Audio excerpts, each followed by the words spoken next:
אנחנו מבקשים מכולם לתפוס מקום, אנחנו כן רוצים להתחיל. Please find a seat, we would like to start.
שוב נשמח אם כולם יכולים למצוא מקום לשבת, אנחנו מעוניינים להתחיל. If everyone could please find their seats, we would like to start. יש גם בצידי החדר מקום לשבת. There's also benches around the room that you can sit on.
טוב, שלום לכולם.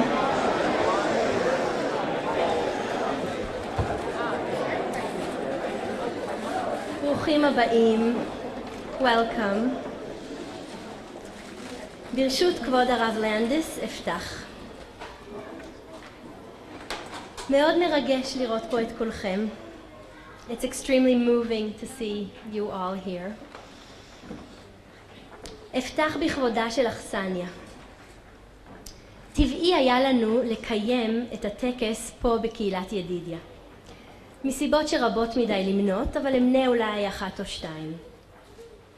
מינדי, שיחד איתי למדה בשיעור של הרב לנדס, ואף אני חברות קהילה. שתינו חברות קהילה ותיקות. אני בטח חברה קרוב ל-40 שנה. זה המקום שבו גדלתי. בזכות דרישות המקום והאפשרויות שהקהילה הציעה, כמו גם האוזן הקשבת שהייתה פה אפילו לילדה בת 12, אני יודעת לקרוא בתורה, מגילות. זה המקום שבו נשאתי את הדרשה הראשונה שלי בבית הכנסת. קהילת ידידיה נשארה והתעצמה בהיותה מקום רואה אדם. הקהילתיות ניכרת במבנה המזמין ובהתרגשות שבה פתחתם את דלתותיכם לאירוע הערב. תודה מקרב לב. I would like to thank קהילת ידידיה for opening up your doors to us tonight. You're a place that models community, Torah, prayer and chesed. Thank you. אתם מציבים כולכם לפניי אתגר גדול. יש לי דחף עצום לרדת ולהודות לכל אחד ואחת מכם וכך לבלות את הערב, ואני מאמינה שחבריי, עמיתיי המציינים היום את הסמכתם יחד איתי, שותפים לרצון הזה. אולם תפקידי הערב אחר, ולכן אסתפק בכך שאומר בשמי ובשם חבריי על נוכחות, תמיכה ודרבון. אמירה שאפשר בשעת ייאוש ודרישה בשעת רפיון. תודה רבה. I want to extend a special thanks to all of you who are here from overseas. Your presence here contributes greatly to this meaningful occasion. Je veux vous dire bienvenue. Votre présence nous est chère et importante. Merci de tout cœur. A heartfelt thank you to our dear friend Professor Emily Budick, who's made a special effort to be here this evening. ובכל זאת, אם תורשה לי מילה אישית, ליבי מתרחב. יושבים פה עמיתות ועמיתים להוראה, דמויות שבזכותן גדלתי אני בקהילה עשירה בתורה ובחסד, ואנשים שאיתם בניתי ואני ממשיכה לבנות את הקהילה שבה אני וישראל מגדלים את ילדינו עד היום. נמצאים פה חברות וחברים ובני משפחה שמלווים אותי נאמנה שנים רבות, במסע רצוף נקודות לא צפויות כמו זו של הערב. ביניהם הוריי, שאין לי מילים מספיקות לתאר את החסד שגמל איתי הקדוש ברוך הוא על שאתם ההורים שלי. הבהרתם לי שאני יכולה, הצבתם סטנדרטים גבוהים, וגם לחשתם שאין ברירה אלא לקחת אחריות. יושבים פה ראשי תוכניות ומוסדות שסמכו עליי בצעירותי והזמינו אותי ללמד, ותומכים בהוראה, במחקר ובלימוד שלי עד היום. ואחרונים חביבים, יושבים כאן באולם מורות ומורים מכל שלבי חיי. אני חווה לכם את תלמוד התורה שלי. ביניכם אציין את מורתי היקרה פרופסור שלוי. את לימדת אותי על האומץ והיושרה שנדרשת מאדם, המאמץ למצוא ולהשמיע קול, וכמה השמעת עמדה היא הכרחית. אני סבורה שהנוכחות שלכם כולכם פה הערב היא עדות למימד הקהילתי של המעמד הזה, מימד שעוד נדבר בו. אין פה סיפור של יחידים או פרטים, אלא של קהילה וקהילות, וכחלק מסיפור שכזה אני מרגישה מבורכת. אני רוצה לספר לכם קצת עלינו, המציינים היום הסמכה. אנחנו קבוצה מגוונת. חלק מהמחויבות שלנו לתורה ולעולם היהודי היא שאנחנו מבטאים את החובה הזאת בצורות שונות. אנו מגוונים בגיל, ברקע ובעיסוק. יש מבינינו מורים לתורה ותלמוד בבתי ספר תיכוניים יהודיים, יש המלמדים במוסדות יהודיים מוכרים למבוגרים, מכונים וישיבות. בקרבנו יש בוגרי תוכנית המחנכים של מכון פרדס, יש כאלה הנמצאים במהלך לימודים אקדמיים, כמעט חצי מאיתנו נמצאים במהלך כתיבת דוקטורט במדעי היהדות באוניברסיטאות שונות משני צידי האוקיינוס. יש אצלנו בקבוצה כאלה ששירתו בצבא, וליותר משליש מאיתנו יש הסמכה מאדם או מוסד נוסף. כולנו חלק מקבוצה זו. כולנו למדנו תורה שנים רבות. במכון הרטמן, בגוש, בישיבה הקונסרבטיבית, במדרשת לינדנבאום, במכון הדר, בדרישה, בחברותה, באוניברסיטה העברית, בבית מורשה, ב-JTS, ב-NYU, בנורת'וודס כולל, במתן, בשכתר, בישיבת המבטר, בעין הנציב, במעלה גלבוע ובבית המדרש הראל. כולנו מלאי הכרת הטוב לקדוש ברוך הוא שזיכנו במעמד הזה, ומלאי תפילה שיצליח דרכנו. מודים למכון פרדס שהיה בית לימוד נאמן עבורנו, ולרב לנדס. כולנו עמלנו בלימוד תורה, תלמוד והלכה, מתוך שאיפה לייצר מרחב בית מדרשי, כיתתי, יהודי ואוניברסלי, בו אין חיסרון בכבוד האדם.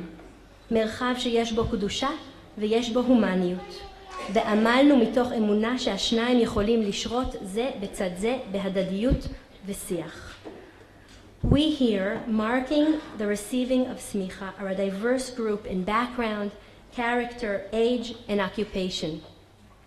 We have learned Torah in many different institutions, yet we have all labored with the aspiration and belief that Torah is the foundation for a world in which God, holiness, and humanism coexist. אני אבקש מן העמיתים שלי לעמוד ולפנות לקהל.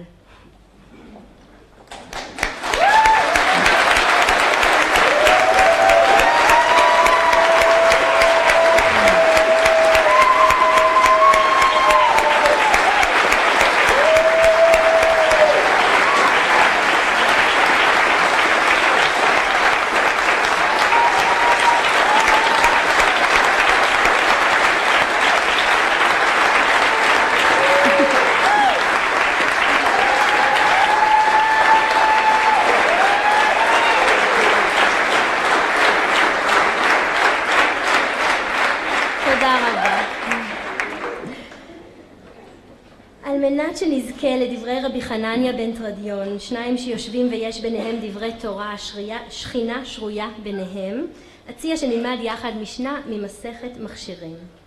המשנה מלמדת על נוזלים שונים שמכשירים כלים וחומרים לקבל טומאה. כלומר נוזלים שמהווים מעין מוליך לטומאה. 7 משקים הן הטל והמים, היין והשמן והדם והחלב ודבש דבורים. אחת השאלות שעולות במשנה ובתלמודים, האם תולדות של הנוזלים האלה גם הם מהווים מוליכים לטומאה. במסכת סנהדרין, דף ה' עמוד ב', יש סיפור על רבי הפוגש אנשים העוסקים בלישת בצק לח בכלים טמאים ומתפלא על כך. דתניא, פעם אחת הלך רבי למקום אחד וראה בני אדם שמגבלים עיסותיהם בטומאה. 2 ממדים בולטים בתיאור זה של רבי. קודם כל, הוא מסתובב בעולם לא כאדם השקוע בתורתו ומחשבותיו, אלא תוך עיון במתרחש סביבו. הוא רואה את בני האדם ותוהה עם עצמו על האופן שבו הם מתנהלים. אין זה רב מנותק באמצעות תורתו, אלא רב שתורתו היא אמצעי התחברות, וזה אכן המימד השני. הפריזמה דרכה הוא מברר ושוקל את שהוא פוגש היא הלכתית. השפה, התובנות, המסקנות והשאלות כולם מעולם התורה, כפי שניכר מדבריו אל האנשים הלשים. אמר להם, מפני מה אתם מגבלים עיסותיכם בטומאה? רבי פונה אל אנשי המקום ומברר איתם את המניע למעשיהם. הטון של השאלה איננו ברור. האם השאלה השיפוטית בבחינת מדוע אתם לשים בצק במצב השלילי של טומאה? זו טעות. או אולי נשאלת השאלה מתוך סקרנות, עניין ואהבת הזולת. בבחינת כל כך מעניין לראות את האופן שבו אתם לשים את בצקכם. הדבר נראה לי כטומאה. האם כך הוא? מדוע? הלכה יכולה להוות חיץ או מצע למפגש. תורה יכולה להיות חומה ויכולה להיות גשר. בחירה בין אלו תלויה בבני האדם המשתמשים בה, המייצגים אותה. הם שבוחרים איזה גוון להפיח בה, נוקשה, צר או מכליל, אנושי, נע, הולך כהלכה. הסיפור הוא אופטימי ביחס ליכולתיה של התורה, שכן הוא מלמד שגם במצבים שבהם לכאורה אין לאנשים המעורבים כל עניין בהלכה או תורה, הרי שזו יכולה להוות בסיס לשיח ודיאלוג. אמרו לו, תלמיד אחד בא לכאן והורה לנו מי בצעים אין מכשירים. כלומר, למדנו מתלמיד אחד שמי, אגם או ביצות אינם מהווים מוליך לטומאה. המספר התלמודי מגיב על הסיפור ומציע שלמעשה נפלה טעות, ובאופן לא מפתיע, הבסיס לטעות היא קצר בתקשורת. מי ביצים דרש להו, ואין הוא סבור מי ביצאים. בעוד התלמיד המורה דיבר על מי ביצים. מה הם מי ביצים? יש מחלוקת על מה זה בדיוק, הרי שתושבי המקום הבינו מי ביצאים, מי ביצות. אף שהסיפור מסתיים בנקודה זו, הדיון התלמודי ממשיך עם עוד משפט אחד, ומסיק מתוך הסיפור מסקנה מרתקת. תנא, באותה שעה גזרו תלמיד על יורה, אלא אם כן נוטל רשות מרבו. מדוע נגזרת מן הסיפור מסקנה על החשיבות של קבלת הסמכה מרב? כנראה שהתלמיד שהורה לא לחינם מכונה תלמיד. הוא לא סיים את הכשרתו. ייתכן שאת הפן ההלכתי הוא למד כראוי, וידע והלכה היו אכן באמתחתו, אולם ידע איננו מספיק. קבלת הסמכה איננה רק ציון של ידע. הסמכה או רשות, כמו ההלכה עצמה, היא עניין המתרכז בבני אדם, צלם אלוקים. יש צורך במורה שגם מלמד אודות תקשורת. ההלכה היא מקודשת ופורחת בהקשרים אנושיים. ההלכה היא מקודשת ופורחת דווקא בהקשרים אנושיים. על בני אדם להיראות ולהישמע. להלכה ולתורה יש את הרגישות לשים לב לאותות האנושיים הדקים ביותר, על מנת שההלכה, שהיא בבחינת בת קול של רצון השם, על מנת שזאת תהיה רלוונטית וברת יישום, עלינו להיות בראש ובראשונה קשובים. קשובים לתורה וקשובים לבני אדם. קשובים לתורה כך שאולי נזכה לשמוע בה משהו מן האלף של אנוכי, וקשובים לבני אדם שהם צלם אלוקים. עלינו להיות אמצעי לדו-שיח המתמיד בין מה שניתן בהר סיני למי שהיו רוצים לשוב ולעמוד בו. כל אחד ואחת ראויים להישמע וראויים למורים שידברו אליהם באופן שקול, מדוד ומובן להם. ההסמכה שאנו מציינים פה הערב מתבססת על ניתוח תלמודי מוקפד, תוך שימוש בתובנות חדות וחריפות של בעלי סמכות מוקדמים כמו גם מאוחרים, מתוך אמונה של להבין דף גמרא וללמוד גוף הלכתי מגוון ומאתגר הדורש שיקול דעת הם נקודת מוצא בלבד.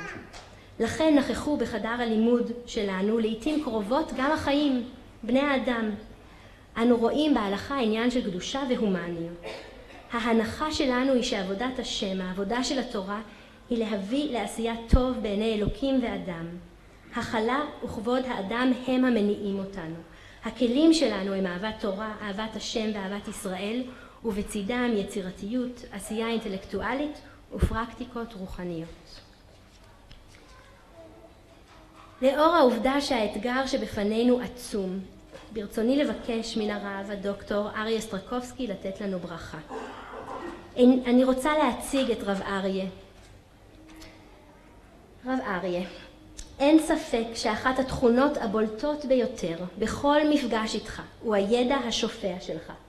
בור סוד שאינו מאבד טיפה. אין דף גמרא שאתה לא יודע על בוריו.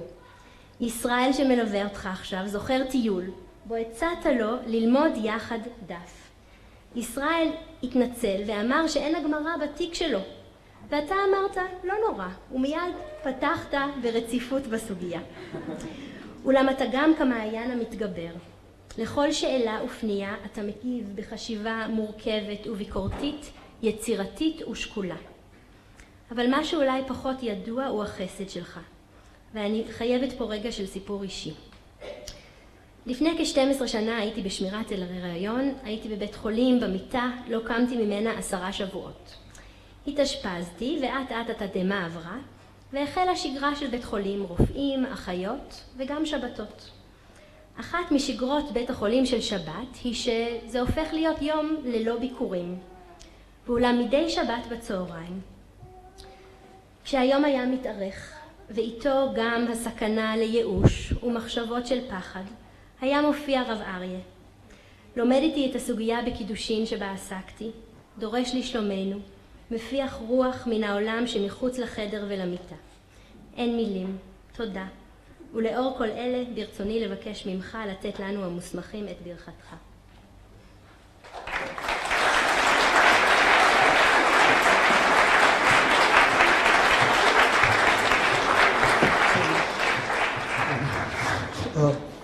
כן.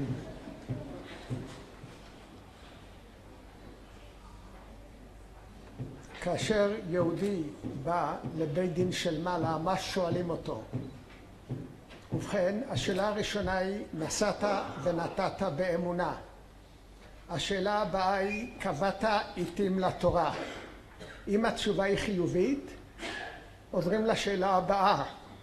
לא סתם קבעת עיתים, האם פלפלת בחוכמה, הסקת מסקנות, למדת דבר מתוך דבר?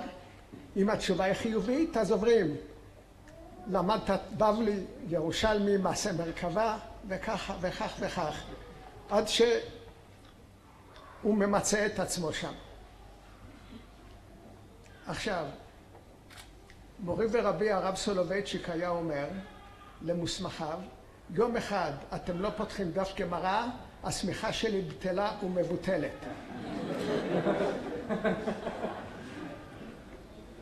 אבל זה לא רק לפתוח דם גמרא, אבל ביתר עומק הגמרא אומרת שזה לא מספיק לפתוח דף גמרא, גם להבין, לחקור, כל אחד לפי התובנה שלו, לפי היכולת שלו, לפי יכולת ההתעמקות שלו. כלומר, הבנת דבר מתוך דבר, פלפלת בחוכמה.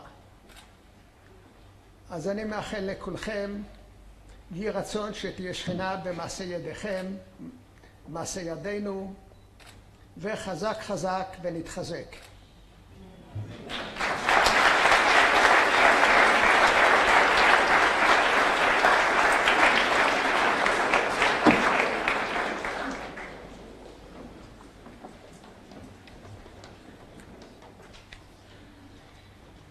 It is a tremendous zechut to be here in Eretz Yisrael, sharing this ceremony with incredible colleagues, eminent guests, including Talmidei Chachamim Gedolim Ushleimim, and leaders of the Jewish community, and family and friends. As Rav Avital already noted, we are, to put it mildly, a diverse group. In light of that reality, I want to relate to two questions. What are the virtues of diversity? And what, if anything, binds us together? To do that, I want to begin with an apparent machloket over machloket, an ancient dispute over the origin and desirability of dispute. The Tosefta addresses this question in two seemingly different ways. In one model, attributed to Rebbe Yossi, no dispute initially existed. Lo hayu machlokot b'Yisrael. Rulings were disseminated hierarchically, from a central judicial and legislative body down to all of the lower courts. This supposedly idyllic state was ruined. By whom? By insufficiently diligent students. Misharabu Talmidei Shammai v'Hillel shelo shimshu kol tzorkan hirbu machlokot b'Yisrael. Once the students of Shammai and Hillel increased in number but did not serve appropriately, disputes increased in Israel. According to this, machloket is a mistake. It reflects poorly on students who should have, quite literally, learned better. To dispute is to have erred. A very different view, however, appears in Tosefta Sotah. There, the text addresses itself to a theoretical student stymied by the proliferation of voices expressing divergent halachic opinions. The student asks, why bother learning Torah when you can find an opinion supporting whatever position you want to take on an issue? This text seems to realize Rebbe Yossi's worst fears. The proliferation of machloket leads to confusion and ultimately total nihilism. When all is disputed, according to this text, the Torah falls into disrepute and ultimately will be abandoned, no longer able to offer guidance to the perplexed. But rather than join in this despair, the Tosefta offers a radical response. Kol hadivarim nitanu mero'e echad, el echad bira'an. Everything was given by a single shepherd and created by a single God. The human response, according to this, should be to emulate God's infinite capacity for multiplicity. Af ata aseh libcha chadrei chadarim. Make your hearts into chambers. Dispute here is not the lamentable result of human error, nor has a singular divine truth been obscured. In this text, multiple human voices are firmly rooted in God's Torah. The proliferation of different positions within Torah may even have been the divine plan right from the start. So we've now identified two different models of machloket: error and divine will. Now one might be tempted to take sides. Perhaps some of our contemporary Jewish disputes can even be traced to choosing between machloket as error and machloket as divine will, and perhaps even machloket as halachic nihilism. I don't want to do that. I want to offer a potential harmonization, one that respects the wisdom and insights of each side of this debate. First, we have to recognize that neither position fits the totality of the rabbinic tradition. The divine multivocality position stands in tension with the fact that eventually halakha was declared to follow Beit Hillel.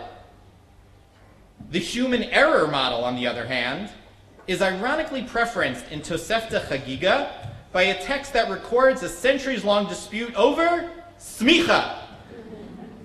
Not the Semikha we're celebrating tonight, but the question of laying hands on animals about to be sacrificed. Wait, maybe there is a connection. We also know that Hillel and Shammai themselves debated halachic issues. So why should we blame their poor students for something they themselves did? Unless you say, the problem isn't dispute, but it's the proliferation of disputes. The Mishnah in Avot famously says the debates between the schools of Hillel and Shammai are machlokot l'shem shamayim, enduring debates for the sake of heaven. It would be very, very strange to see such a positive spin put on a negative condition. So why does the Tosefta condemn Hillel and Shammai's students? The reason I want to propose must lie not in the fact of their disputes, but in their lack of care in attending their teachers. What was at fault? A third version of the text, in Tosefta Sota, later on, condemns a different group for increasing dispute. Zichochei halev, arrogant people. According to one version, those people are even blamed for creating two Torahs. The disputes, then, that deserve condemnation are those that result from arrogance.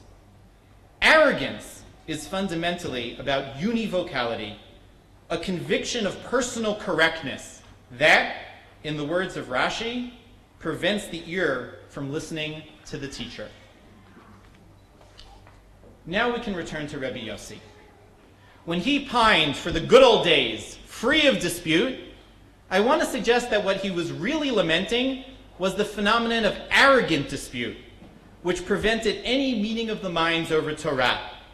He was not closed to argumentation, as long as that argumentation resulted from open and honest confrontation.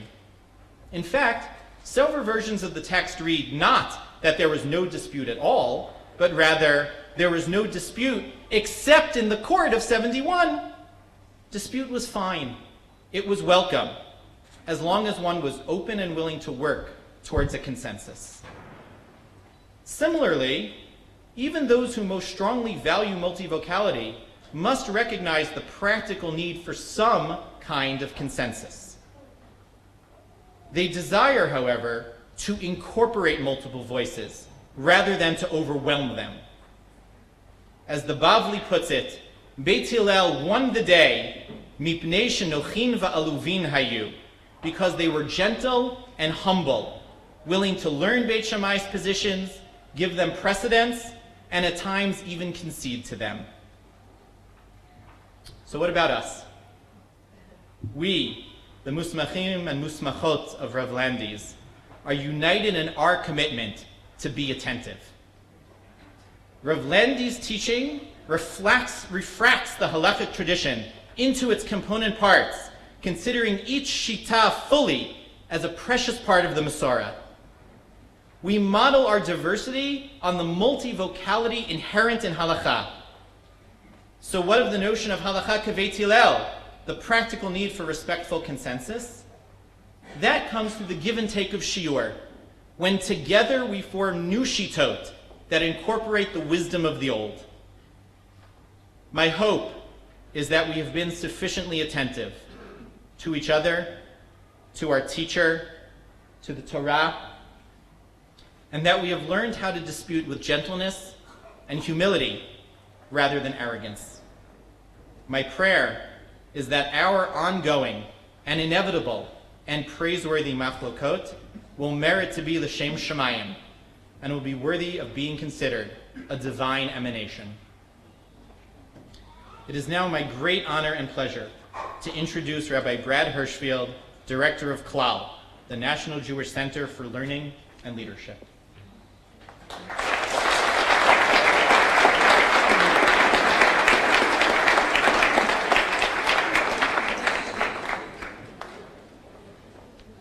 So thank you, Will. Thank you, Rav Aryeh. Thank you, Rav Avital. V'rshut hakahal hanechbad.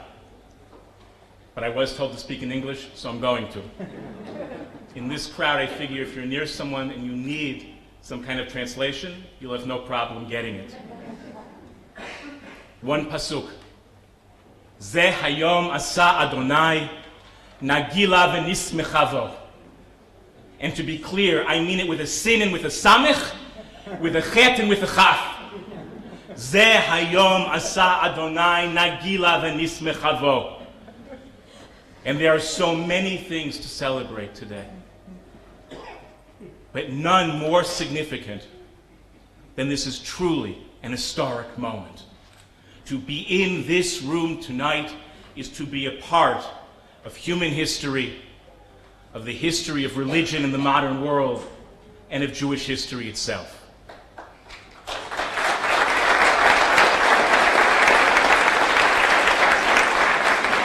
And believe me, I get it. You could say they flew him here to say that, and it's typical rabbinic exaggeration. But it's not. Now, it's historic for many reasons.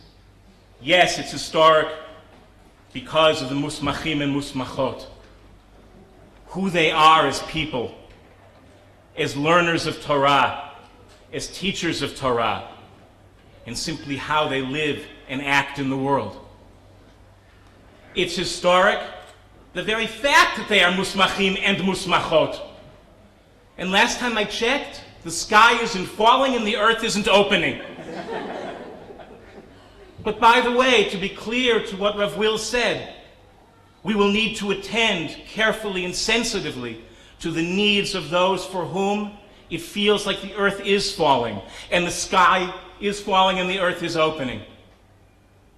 The test of the kind of openness that we're talking about only begins with those for whom the moment is difficult and challenging. And they too will be a part of our Torah.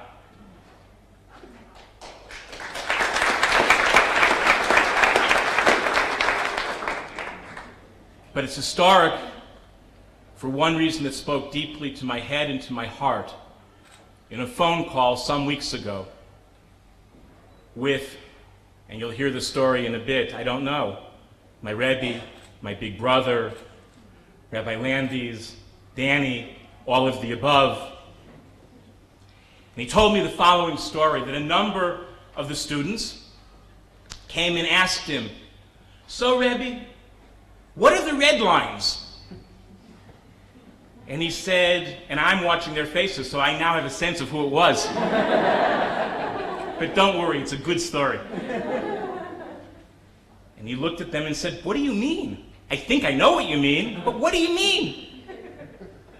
Well, what are the things beyond which, or under no circumstances, may we or can we? And he said to them, there are no red lines like that. I know each of you to be people of Avat Torah, and Yirat Hashem, Ohavei Yisrael, and truly humanitarians, each in your own way. You're principled, you're thoughtful, you're passionate, and you're caring. It's not that there are no lines, but I, he said, can't tell you what they are. You'll have to live your lives searching your heads and your hearts and figuring it out day by day. And the truth is, that's historic. Imagine what it means to live in a world when the Talmidim go to their teachers and ask for the limits, and the Rabbanim say, what limits? Search your hearts, search your minds, and you'll figure it out. It's a complete inversion of the expected categories, in which typically the old generation is there slamming on the brakes, and the next generation, the rising generation, can't wait to hit the gas. And as we all know, a vehicle with no brakes and no gas is going nowhere or is going to wreck in very short order. But now imagine if whoever you think you are in the car, if whoever you think you are in life is more a gas person, think how important it is to need those brakes and those brake people. And if you're a brake person, to really ask yourself, no, when is it time to finally step on the accelerator? And to understand that we need that in ourselves, and we need that in each other, and we need that in this world, and to have religious leaders who live that and know that and believe that and trust in that, that's the stuff of history. The whole world needs this. Think of all of the dichotomies and polarities and polarizations over which people literally are slaughtering each other in this world of ours because they find it impossible to hold on to the fact that we need each other that deeply. And when I say each other, I mean each other, when they are truly other, and we still need them. In fact, it's not just that the world needs this. This is, for me, an absolute opportunity to return to Ma'amad Har Sinai. Think about the Midrash in Shemot Rabbah. The Talmidim of Rabbi Simlai are gathered around the Rebbe, and a group of minim, of sectarians, comes. And they say, prove to us, Rebbe, that there is one God in the world and not many. And Rabbi Simlai says, easy enough. When we see the word Elohim, a plural noun, the verb that accompanies it is midaber in the singular. If in fact there were many gods, it would say Elohim midabrim. It says Elohim midaber, and so I have proved to you there is but one God in the world. Yes, you're laughing. You're like his students. The minim were actually satisfied with that answer, and it's for a different time, but that's also one of the ways in which the Mishnah is making fun of the minim in the midst of all this. But okay, that's for another time. His students, like all of you, say, Rebbe, you got rid of them with a weak answer. What are you going to tell us about the unity and the oneness of God in the world? And Rabbi Simlai turns to his students, and based on the Pasuk in Tehillim, says, when God spoke at Ma'amad Har Sinai, God spoke to each person lefi kochan. The very definition of standing at Har Sinai is that each person hears what they can, as they can, given who they are. That the one Torah of Har Sinai was hundreds of thousands or millions, again, you can count however you want, of Torot. And that taken together, each of those hearings is an approximation of the unity and the infinity of God and Torah. That's what it means to understand when your teacher says, "What can I tell you about the red lines?" You'd really have to wake up every morning and say, "Kadosh Baruch Hu, what do you want from me? And how will it make room when I think I have the answer for someone whose answer is different than my own?" That's literally what it means to experience all these centuries later, Har Sinai, here and now. So given that, what can I tell you? What can I offer you at this historic moment that, frankly, just among us, is much more emotionally affecting than I actually expected it would be? I knew from here how important it was. It's really only in looking at all of you, and yes, you're stuck at you, that I know it from here. So thank you very much. I want to give you 4 brachot. One is actually from me, 2 are from teachers of mine, and 1 is from a teacher that we share. So I want to take you back, cover your ears, almost 39 years ago. Oy vey. I didn't have a beard, and his was still black. He actually didn't even have a beard, he had a mustache. And my parents got a phone call from 2 people who I can honestly say they had no friends they loved more in the world. Irving and Janet Robin, Zichronam Livracha. And they called to give my family big news. Cheryl's engaged. And you should come to the house and you should meet the Chatan. Okay, fantastic. And by the way, bring Brad, who at the time was 13 years old. Bring Brad. Now, I don't know what the conversation was on the phone, but I know exactly now why they said bring Brad. This was Highland Park, Illinois. Cheryl is engaged to an Orthodox rabbi, which is only slightly less exotic than being engaged to an Indian chief.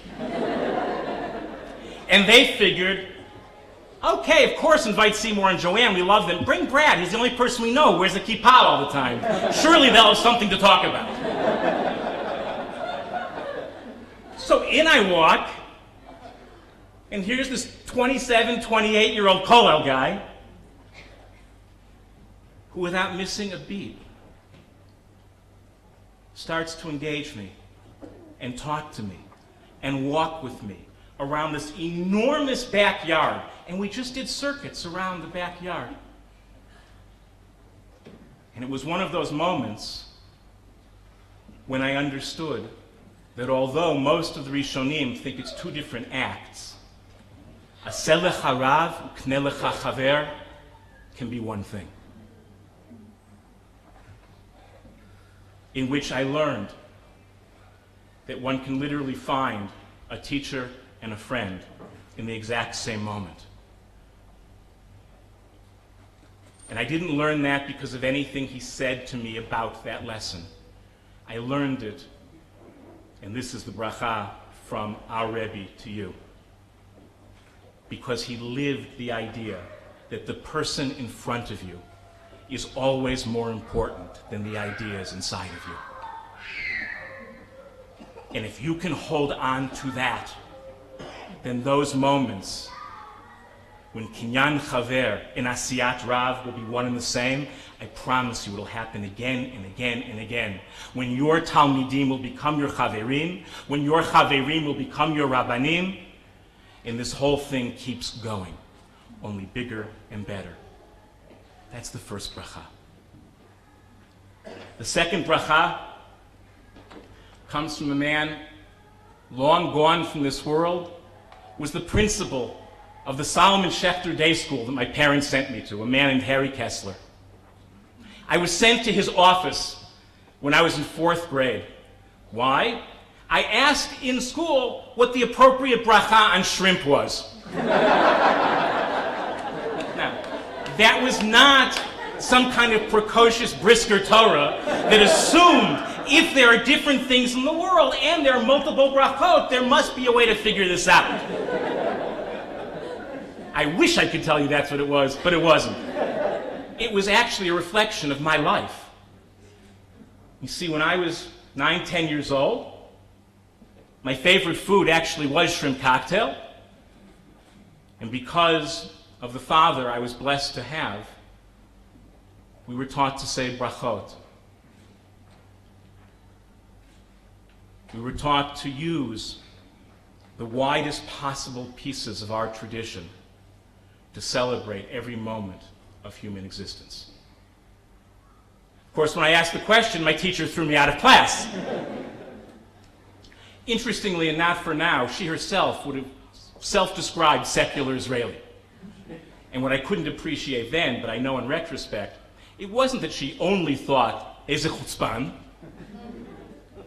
If brachot could actually be relevant regardless of what you choose to eat, then every single man, woman, and child would have to take seriously Torah in their lives, regardless of how they did so.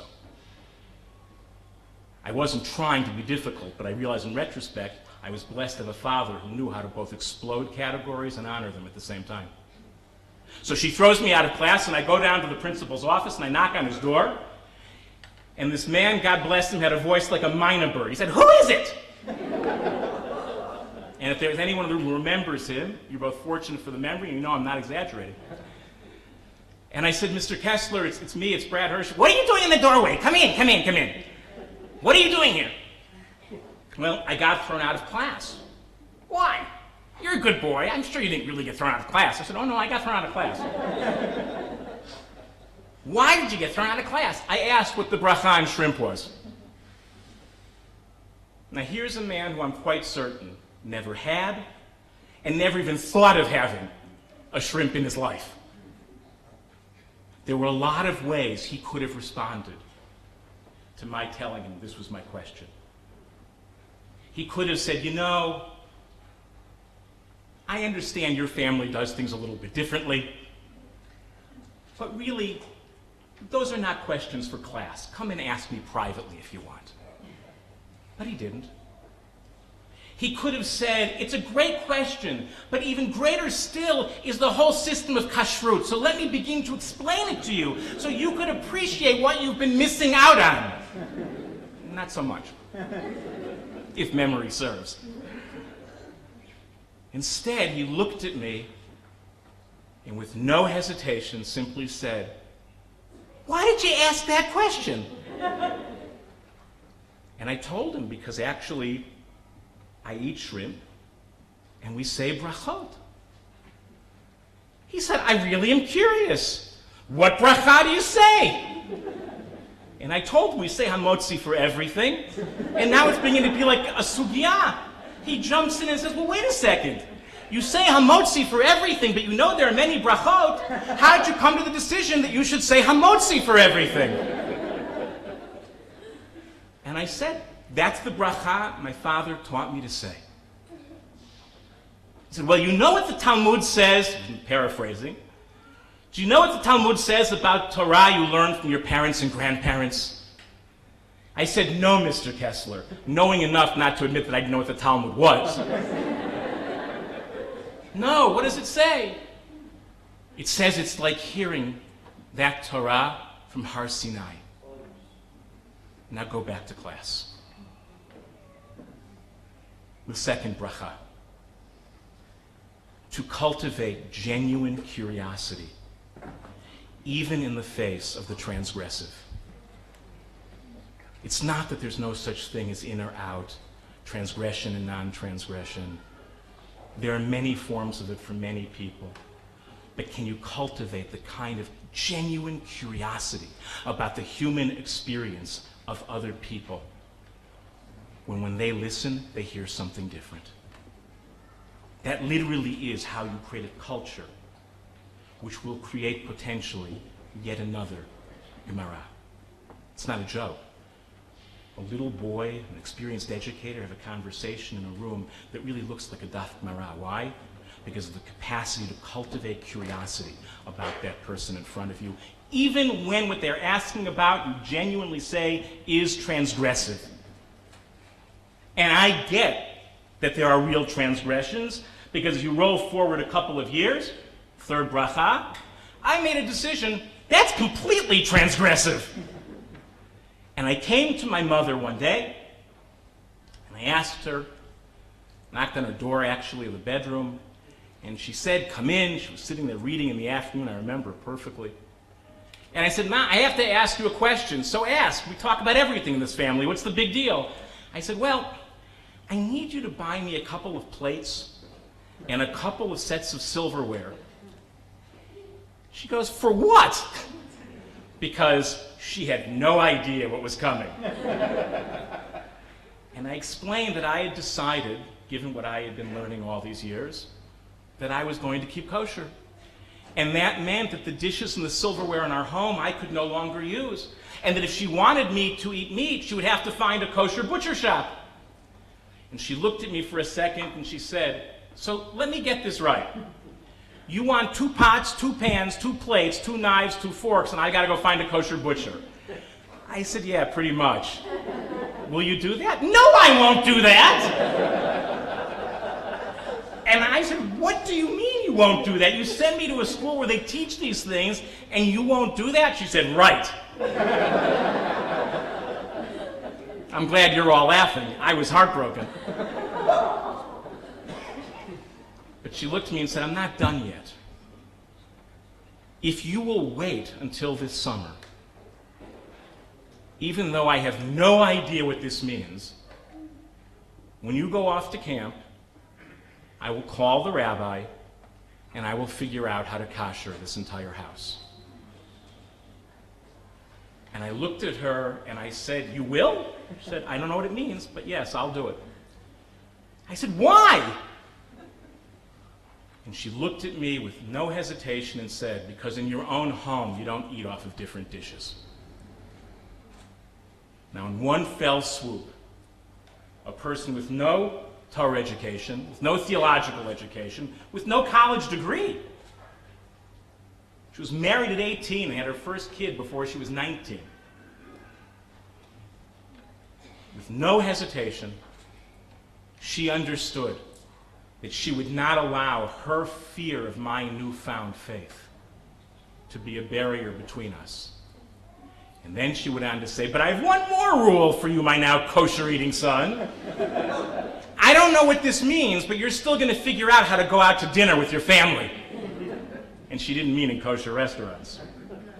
Because in addition to her willingness not to allow her fears to get in the way, she also told me very clearly, my newfound faith would not be a club to beat up on other people with. Now figure out how to hold on to a passion and a commitment that translates into real actions, into real policy, into real decision making, and at the same time is never a club to beat up on anyone else. And the truth is, if we can figure that out, forget Jewish, we'll have solved one of the world's fundamental human questions in the 21st century. It so happens we have a remarkable system called Torah that gives us the tools to do it, if we're willing to roll up our sleeves, and that's the third bracha. The fourth and final bracha is to simply take you all back to Ma'amad Har Sinai, as we describe it. And I want to share with you the words written by Rav Moshe Avigdor Amiel in a long discussion of what it means to be a Talmid Chacham. Im echad baki bahalacha ve'eino yodea sibat ve'hergesh hadavar lo yachol lomar ki chaser lo miktzat hadavar ach kol hadavar chaser lo. If you don't understand the reasons and the feelings, the emotional affect behind what it is you teach, you cannot be a Talmid Chacham. The bracha is simple. To be able to be immersed in that kind of feeling and to share it with other people in everything that you do. To literally have the hergesh of Ma'amad Har Sinai, at least a little bit, every single day, and to share it generously with others. If, and I'll say more, when you do that, truly, you will make history, and we will understand in profound new ways. Ze hayom asa Adonai, nagila v'nismecha bo. Mazal tov.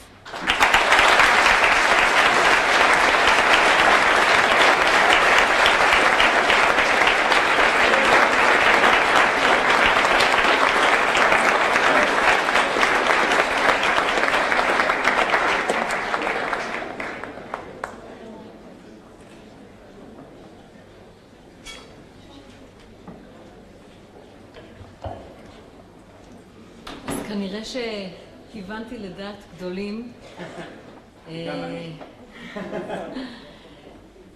כי אני רציתי באמת לפתוח בזה היום עשה אדוני נגילה ונשמחה בו.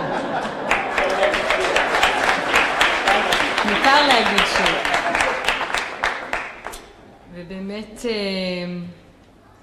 התרגשות מאוד גדולה לעמוד כאן היום מולכם, הרב לנדיז, מוסמכים ומוסמכות יקרים, משפחה, יש לי אגף פה, וחברים ואורחים נכבדים. חיכינו ליום הזה לא רק באופן אישי ופרטי, אלא כציבור וכחברה. זהו יום אשר דרש ועודנו דורש אומץ רב, עבודה קשה ואמונה בהקדוש ברוך הוא ובדרך שבחרנו. אומץ מצד מורי ורבי, הרב לנדיז, שמאמין בנו כתלמידים, כמורים וכמנהיגים רוחניים.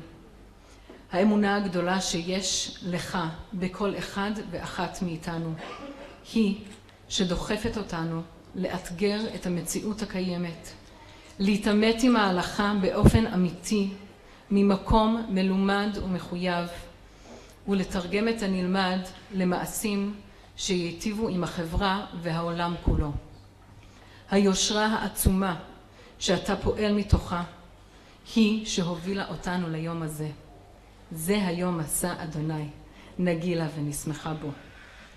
בעוד מספר ימים אנו נחגוג את חג השבועות, חג בו אנו משחזרים מדי שנה את מעמד הר סיני.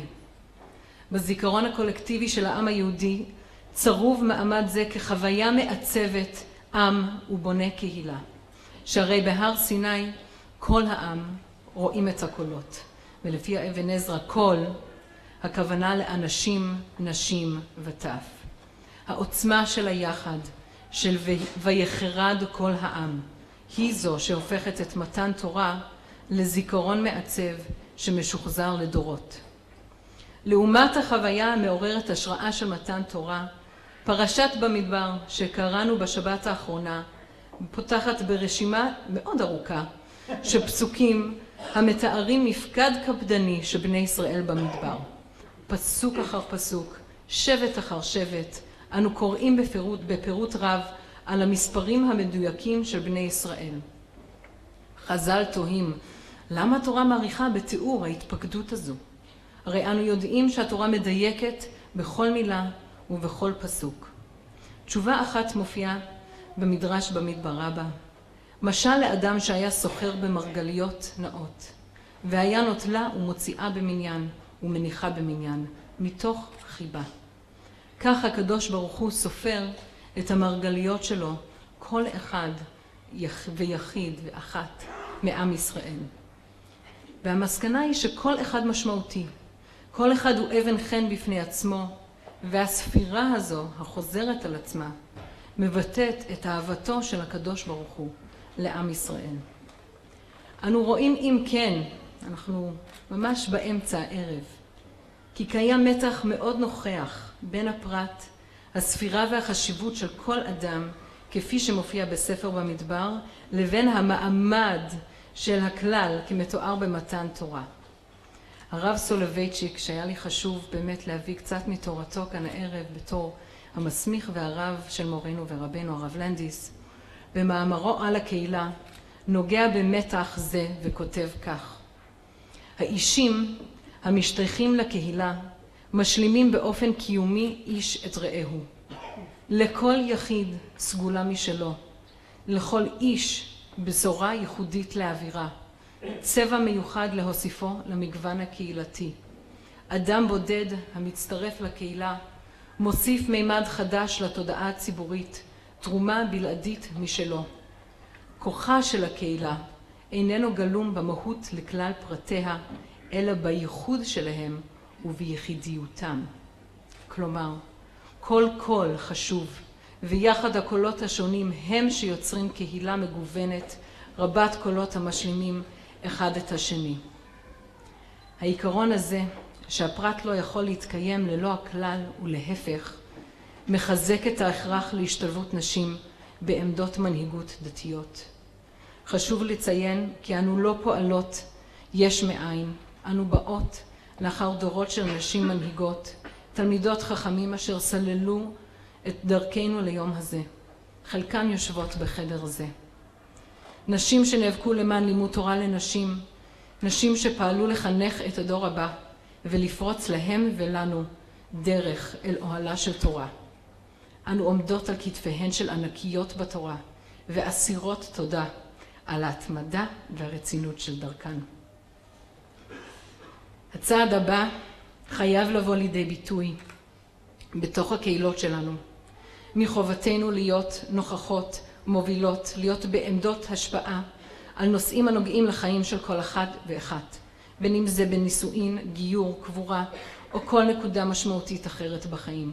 נשים חייבות להיספר במלוא מובן המילה ולהרגיש שותפות מלאות לדרך. תחושת השליחות להמשיך את השלשלת והלהבה של אהבת התורה, העם והקדוש ברוך הוא היא כבדה מאוד. אנו עומדים ועומדות כאן ביראה ובכובד ראש מבחינת ויחרד כל העם, בתקווה שאנו נצליח לשאת באחריות המוטלת על כתפינו, להכיל את הקולות, לראות את האדם היחיד שעומד מולנו, ועם זאת לשזור את היחידים לבניית הקהילות קודש, שיחד ניצור ונתקן את עולמנו. אני מתכבדת להזמין את פרופסור ורד נועם, ראש החוג ללימודי התרבות העברית באוניברסיטת תל אביב. את ורד זכיתי, ממש זכיתי, לפגוש דרך קהילת סוד שיח בו אנו חברות ומתפללות יחד. ורד מהווה השראה עבורי בדרכה הצנועה והמלומדת, הקריאה שלה ליושרה פנימית בכל הנוגע לשילוב נשים בקהילות מתפללות מעוררת השראה. ורד.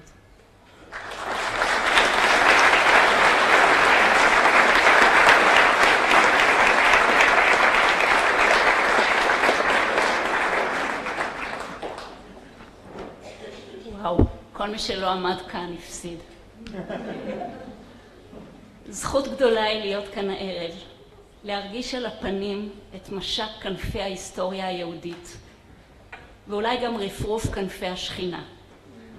את הרפרוף הקל, העדין הזה, ואת משב הרוח שלו על פנינו ועל עינינו, לא כל אחד יכול לחוש. זה דורש לב קשוב. האנשים והנשים שנשמחים כאן היום, והרב לנדיס הסומך אותם, קיבלו את המתנה הנדירה של ההקשבה למשק הכנפיים של הזמן, את ההאזנה למה שההיסטוריה מבקשת מאיתנו. אלה אנשים שמנסים יום יום לענות לעצמם על השאלה של משה רבנו, ואתה ישראל, מה אדוני אלוהיך שואל מעמך. החידוש הגדול שאנחנו שותפים לו כאן הערב אינו בעצם הסמיכה של אנשים ונשים גם יחד, כאיש אחד בלב אחד, להנהגה דתית, רוחנית, הלכתית, קהילתית, אלא בתודעה, בהכרה האופפת את המעשה הזה. ההכרה שדחפה אתכם אל הדרך הלא סלולה והתובענית שהלכתם בה. ההכרה הזאת בדרך כלל איננה מתנסחת במילים ברורות, אבל אלה ששותפים לה מזהים זה את זה מרחוק, ונרקמת ביניהם אחווה ושותפות שאפשר להרגיש מאוד חזק בחלל החדר הזה. אני אנסה בכל זאת לנסח במילים את המוטיבציה הזאת, את הדחיפה המשותפת הזאת, ואתחיל מעניין הדיומא, מהזמן שאנחנו עומדים בו. ערב חג השבועות. החג הזה הוא חג התחדשות במובן כפול. הן מפני שבכל שנה מתחדשת בו הברית של הר סיני, והן מפני שהצטווינו להביא בו מנחה חדשה להשם. כמו שחז"ל אומרים, שתהא חדשה לכל המנחות. ועם זה יש בחג הזה שתי תכונות מאוד יוצאות דופן, שאין בשום חג אחר. ראשית, זה החג היחיד מכל חגי השנה, שאין בו שום מצווה שמוטלת על היחיד. לא תקיעת שופר, לא תענית, לא 4 מינים, לא סוכה, לא מצה ולא חמץ. כל כולו מוגדר על ידי מצוות של ציבור. הבאת שתי הלחם למקדש והקורבנות הבאים איתו. לכן שני הכבשים שבאים עם הלחם הם קורבן שלמים יחידי בתורה שהוא קורבן ציבור. כל קורבנות השלמים האחרים הם קורבנות יחיד, ורק הוא מכל קורבנות השלמים נחשב קודש קודשים. זה עומד בניגוד גמור לקורבן פסח, שהוא הקורבן היחיד מבין קורבנות המועדים, קורבנות הציבור, שמובא על ידי היחידים. במילים אחרות, ספירת העומר היא מסדרון שמוביל אותנו מחג היחיד והמשפחה לחג הציבור. מחוויית החירות של היחיד אל חוויית הברית וההתחדשות של הציבור. היבט שני שמפתיע מאוד בחג השבועות מתואר במשנה במנחות. העומר היה מתיר במדינה ושתי הלחם במקדש. כלומר, העומר מתיר את איסור החדש, האיסור של ולחם וכלי וחרמל לא תאכלו עד עצם היום הזה. כשמניפים את העומר ממחרת יום טוב של פסח, מותר לכל אדם להתחיל לאכול מהתבואה החדשה של השנה. אבל דווקא במקדש אסור להביא מנחות וביקורים מן המנחה החדשה, מן התבואה החדשה, עד הבאת שתי הלחם בחג השבועות. כלומר, מה יוצא? במשך כל ספירת העומר, להדיוט, לאדם הפשוט, במדינה, בחיי החול, מותר ליהנות מתבואה חדשה, ולמקדש, לגבוה, אסור עדיין. כלומר, הצעידה מפסח לשבועות היא לא רק צעידה מן היחיד אל הציבור, אלא גם צעידה מן החדש בחול, אל החדש בקודש. זה דבר שאין דוגמתו בשום הקשר אחר. בדרך כלל הנתינה לגבוה, לקדוש ברוך הוא, היא שמתירה הנאה להדיוט. זריקת דם עולה על המזבח מטילה את האור לכהנים, זריקת דם החטאת מתירה את הבשר לכהנים, קמיצת המנחה מתירה אכילת שיירים, העומר מתיר אכילת חדש. אז איך זה שלגבי חדש דווקא ההדיוט קודם לגבוה? אולי התשובה היא בדיוק זאת, שמדובר כאן בחדש. חדש אסור מן התורה בהתחלה, כשהוא רק מופיע בעולם וטרם נתברר וטרם התגבש וטרם נחווה. החדש, ערכים חדשים, רגישויות מוסריות חדשות, חירות חדשה, אותנטיות חדשה, צריך להיות נחווה קודם כל בחולין, וקודם כל ברשות כל יחיד ויחיד. לאחר זמן כשהוא מבשיל וממלא את שוקי ירושלים, הוא מתברר ומנופה ב13 נפה, מגיע הזמן להקריב אותו גם בקודש ולהקדיש אותו לגבוה. כבר מאות שנים שאנחנו חווים חירות חדשה וכבוד חדש כבני אדם בחיי החולין. הגיעה השעה להביא את היבול הזה אל הקודש. כבר עשרות שנים שאנחנו חווים תהליכי עומק חדשים בחיינו הדתיים כפרטים. הגיעה השעה להביא אותם אל הציבור. מכאן נחזור אל התודעה שטענתי שהיא משותפת לכל הנסמכות והנסמכים היום לרבנים ולכל הקהל היושב כאן. הם יודעים, אנחנו יודעים, כי מערכת הערכים והאמונות שהיא גרעין הווייתנו כיהודים, נתונה במתח מתמיד לאורך צירים שונים עם התרבות המודרנית. אנחנו יודעים גם שמוקדי המתח והסדקים האלה מאפיינים גם את העולם הדתי בתוך עצמו, ושהם המייצרים הגות, חידוש ועוצמה רגשית, המפרים ומעשירים את חיי האמונה שלנו. אנחנו יודעים כי חומרי הנפש המודרניים כביכול, בהם חוש הביקורת, החמלה וההיגיון הבריא, אינם בבחינת איום על המורשת שלנו, כי אם כלים מופלאים שהעניק לנו הבורא לעבודתו.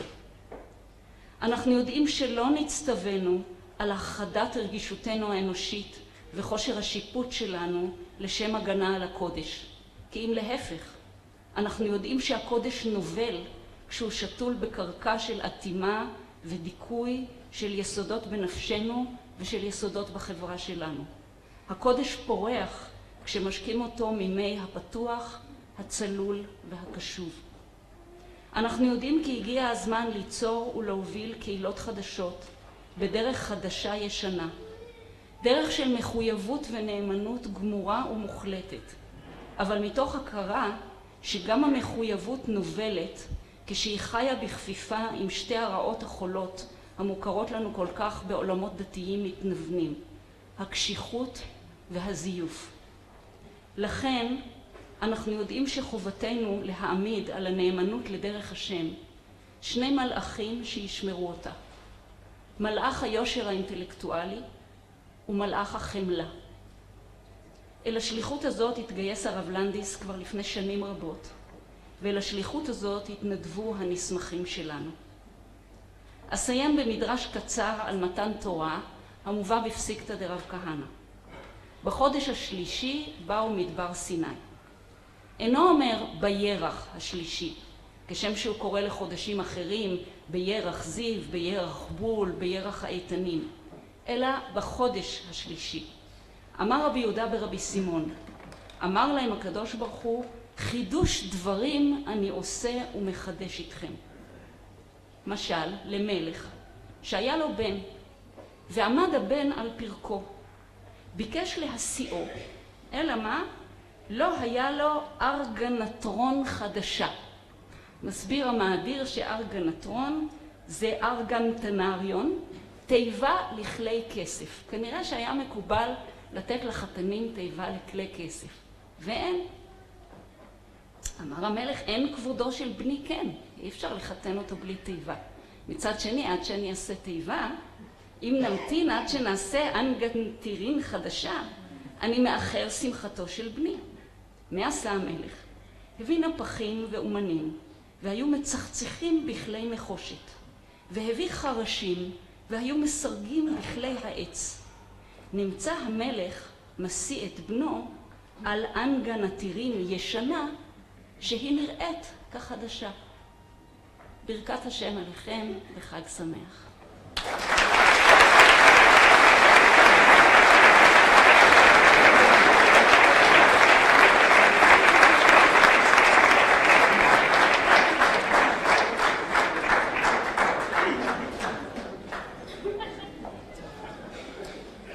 אז לפני שנגיע לחלק שכולנו מחכים לו הערב, התבקשתי לעשות איזושהי אתנחתא מוזיקלית. זאת לא הופעה, חשוב לי להגיד את זה. אנחנו מאוד מאוד נשמח אם תצטרפו לשירה. ילוו אותי אבא שלי, הרב אפרים לויץ, שזה מאוד מאוד מרגש אותי להיות במעמד הזה איתו, ואחותי רבקה סילברמן לויץ, ואנחנו נשיר את השיר יחד של יונתן רזאל. ואני בחסדך בטחתי, יגע ליבי בשועתך, אשיר על אדוני כי גמל עליי. וזה הרגיש לי כל כך נכון ומדויק לשיר את זה בערב הזה. נפצח גם באיזשהו ניגון באמצע, אז שוב, אנחנו נחמם קצת את המקום, ואז מוזמנים לשיר איתנו, למחוא כפיים אפילו, ואז קצת נפרוק קצת את המתח שיש באוויר, ואז נעבור הלאה לחלק המרכזי של הערב. You want to get up here?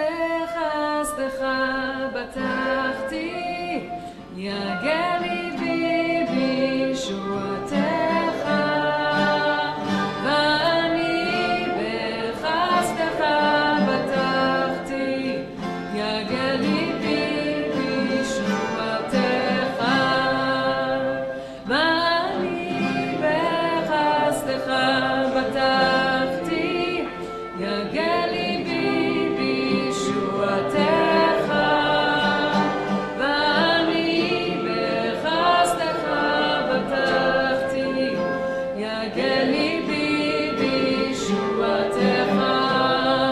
אשיר על השם, אשיר על השם, אשיר על השם, כי עמל עליי. אשיר על השם, אשיר על השם, אשיר על השם, כי עמל עליי.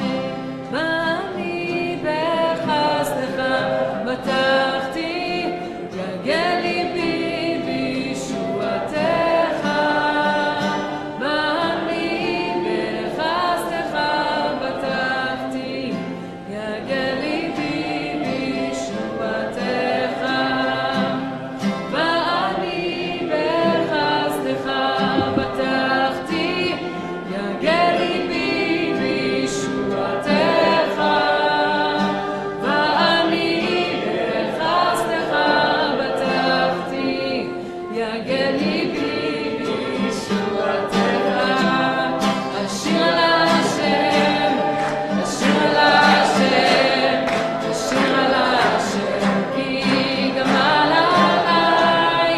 אשיר על השם, אשיר על השם, אשיר על השם, כי גמל עליי. אשיר על השם, אשיר על השם, אשיר על השם, כי גמל עליי. אשיר על השם, אשיר על השם, אשיר על השם, כי גמל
אשיר על השם, אשיר על השם,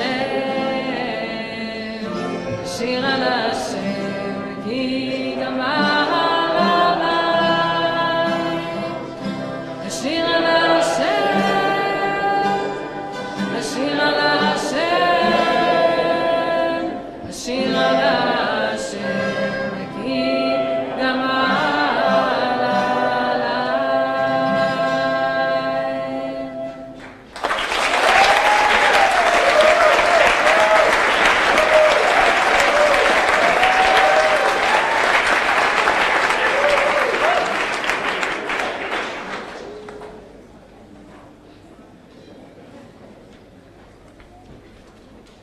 So first this evening, I won't be speaking in my native language.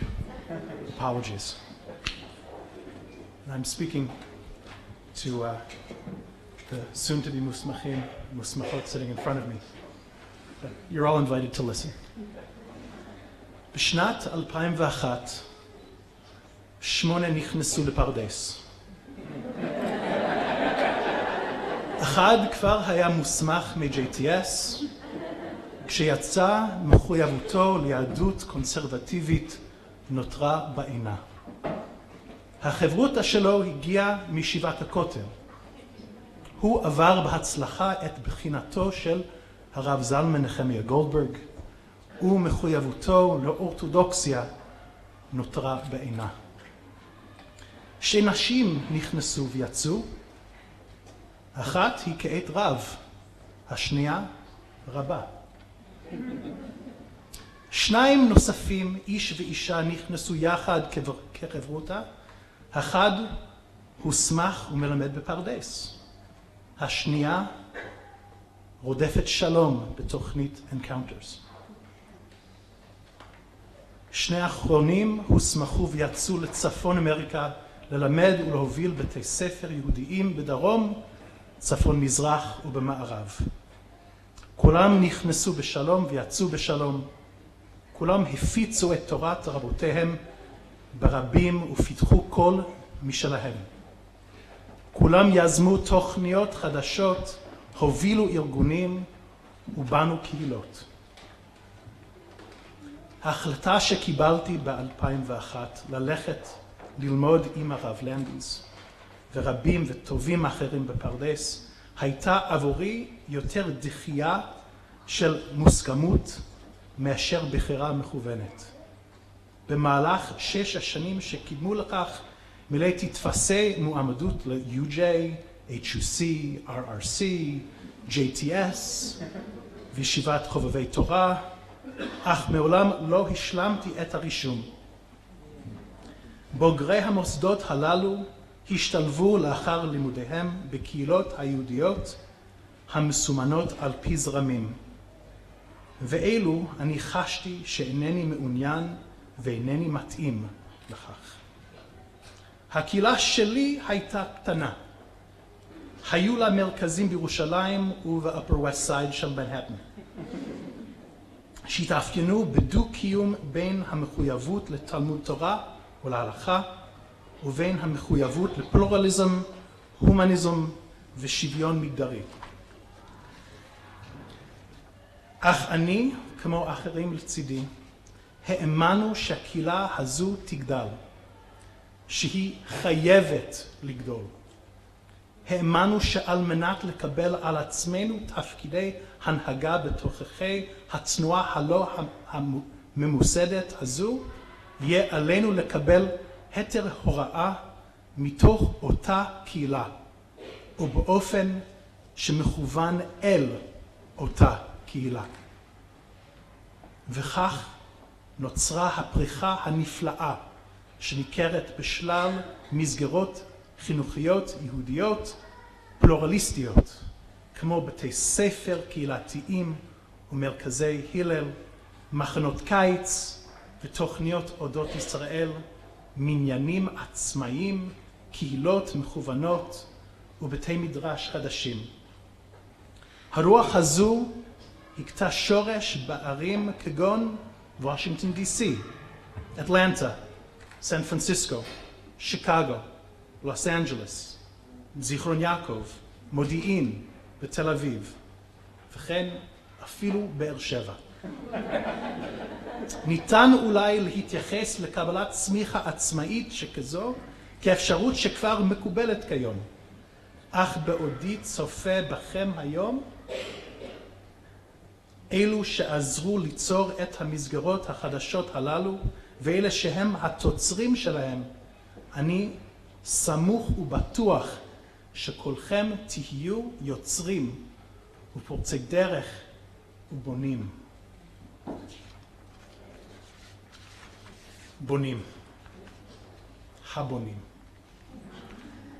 פרנץ רוצנצוויג כתב מכתב למרטין בובר תחת הכותרת הבונים. בשבילי תוצר בלתי מסופק של היהדות הליברלית שלא יכל סתם כך להפך לאורתודוקס. המכתב היה, כמו בשיר של האינדיגו גרלס, אודות וירג'יניה וולף, a letter to my soul, letting me know that I'm all right.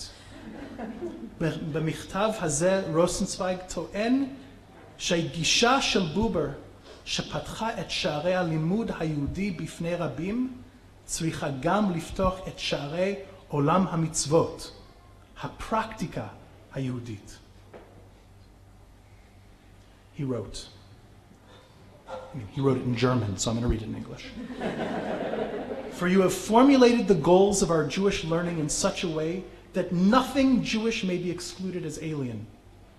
The distinction between essential and non-essential, which were forced upon us throughout the 19th century, no longer hold.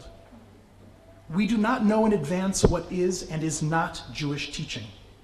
When someone tries to tell us, we turn away in unbelief and anger.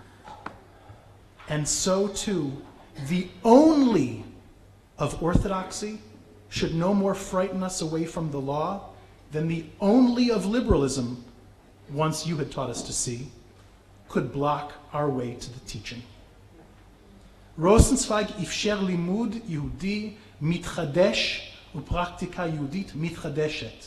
הוא האמין בה, תר אחריה, חי אותה.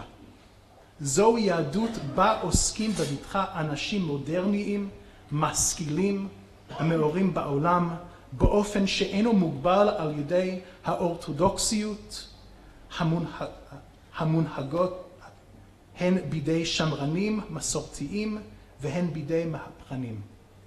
כך אני מבין את תכליתה של הרבנות שלי, הרבנות שלנו. לכן אסיים בברכה הלקוחה מהעמוד האחרון של מסכת ברכות, טקסט שרוזנצוויג רומז לו בכותרת מכתבו. זה תלמוד בבלי מסכת ברכות, דף ס"ד עמוד א'.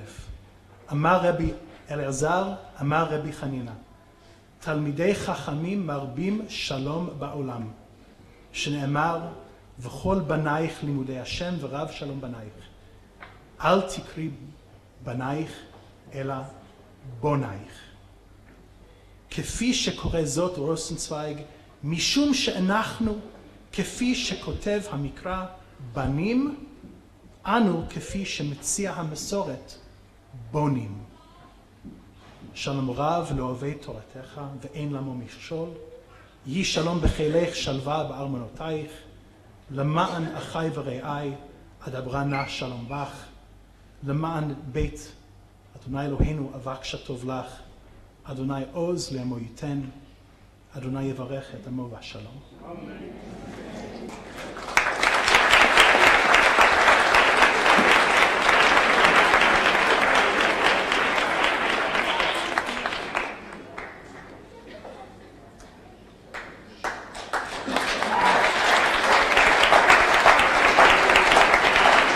Okay.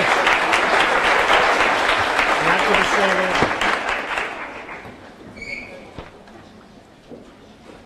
Thank you. Hamotzi or Shachar?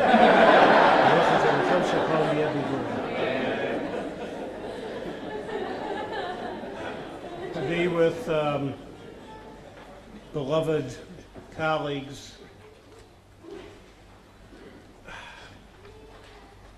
to be with beloved students. All right, this I just completed 40 years of giving a Gemara shiur. 1 year in New York, 19 years in Los Angeles, 21 years here. That's more than 40, but it comes out 40. And almost all that time was my pursuit of Cheryl, getting married with Stu, engaged, marriage, and living a life. And I would say the following, that easy for me to talk because I don't know where she is. Someone could point it out. Hi. You've always been behind me even when I had to make hard decisions, and you've always been standing next to me when sometimes the outcomes were not that pleasant, so you took it on the chin as much as I did. And you always walked in front of me in anything spiritual and moral. So 40 years of a chavruta is also a good thing. You should stay with me.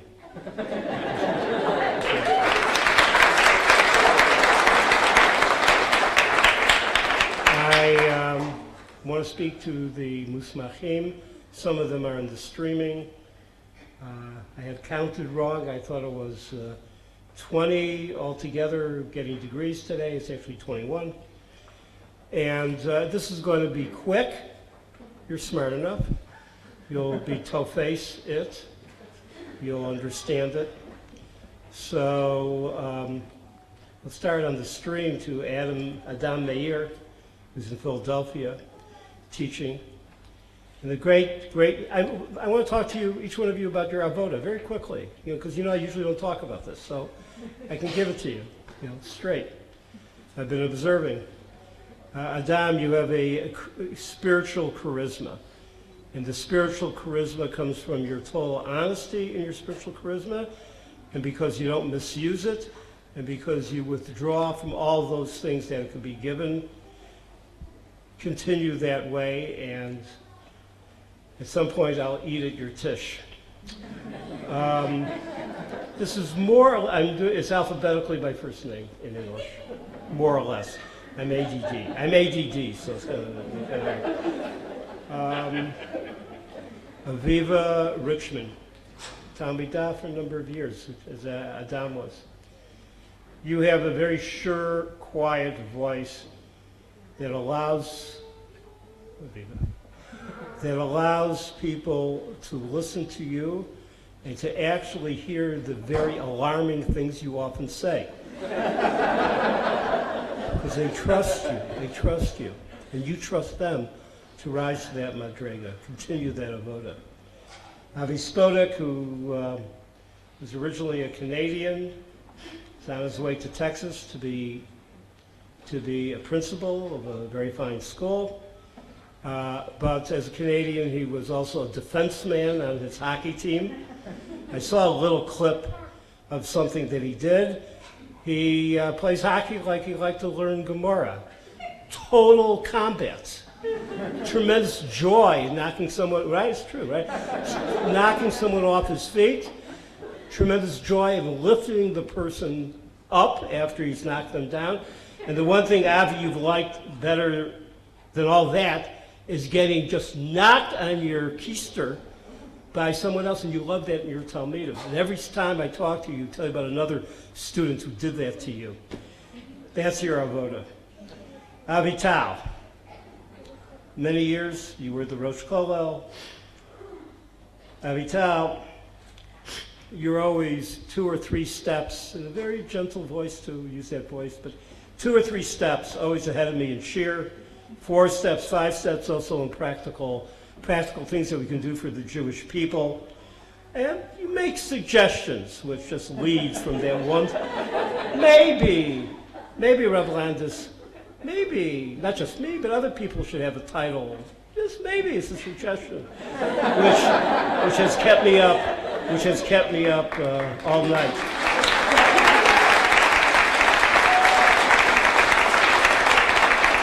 Sof davar b'machshava, that there, techila.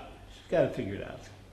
Ayal Rapkin, whose parents are here. Ayal couldn't make this particular trip.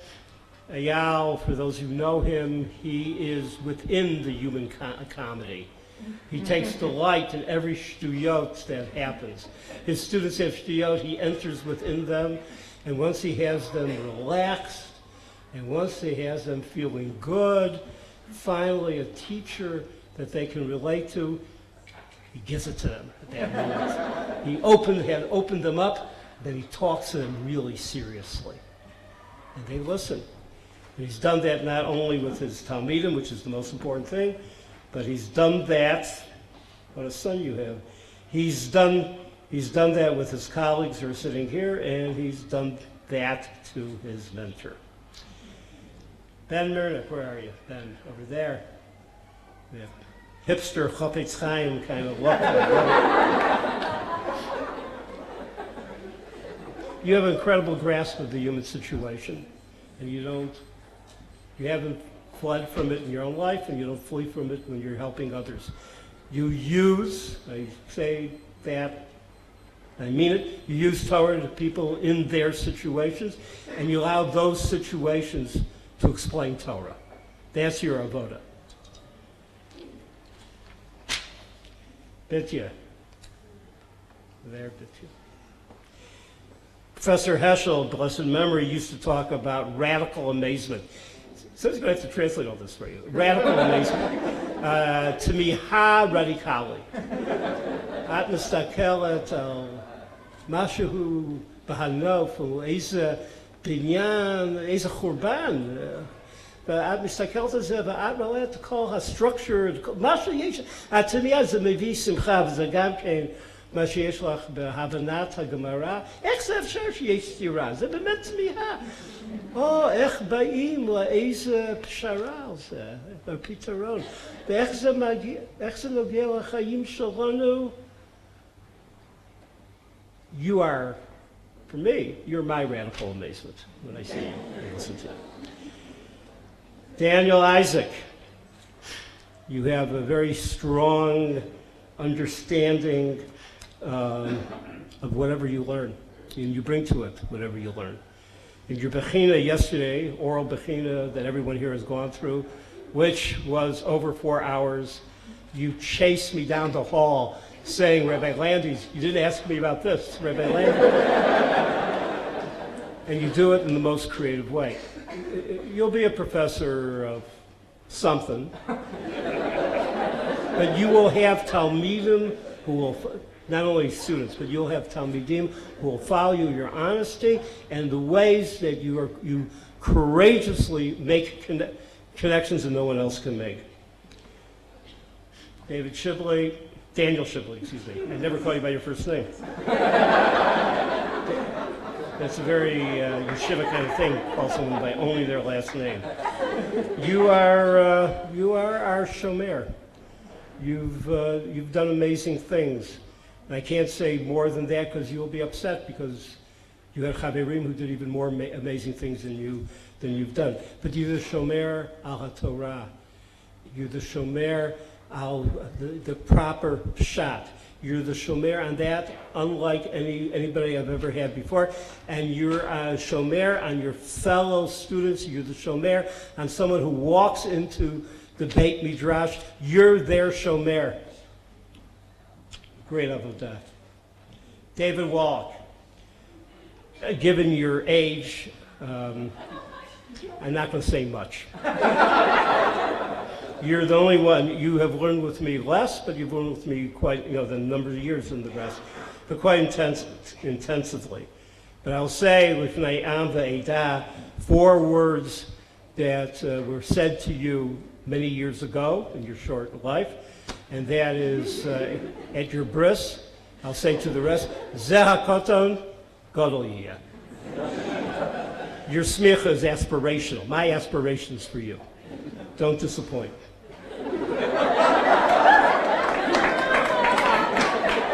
Eitan Gavson, who's in Washington and married to a wonderful Talmid Chacham.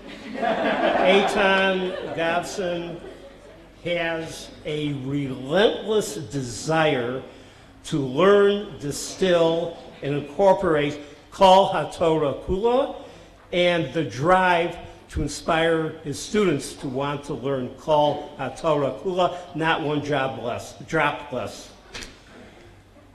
Jeff Amshalem, you make learning, teaching, writing, researching look easy. You do all those things. And here I know the secret because you do it with complete joy. You gobble it up, you eat it up. There's nothing else that you want to do, and you bring your students into that. Eitan and Jeff were chavrusas, maybe there's something to this. Matt Goldstone is in New York right now.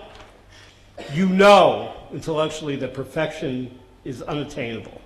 but nonetheless you seek it in everything that you do, even though you have complete rachmanut on everyone else, but you're coming close to achieving that perfection. And I'll find you a shidduch. Now,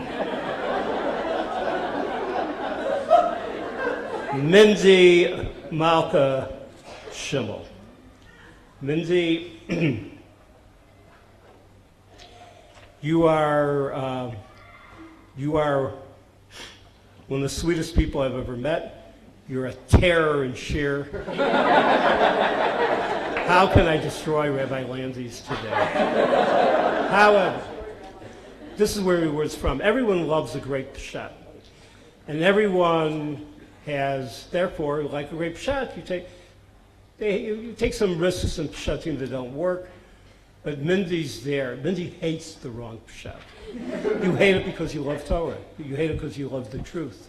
You won't let the wrong pshat, based on a mistranslation for sure, but based on a faulty logic, based on the impossibility of it in terms of the narrative, or because you heard something different in Maimonides High School, none of those things allow you to do so. Miriam Sima Wallfish. I have one word, and I couldn't, as I was thinking about it today, I couldn't think of the midah.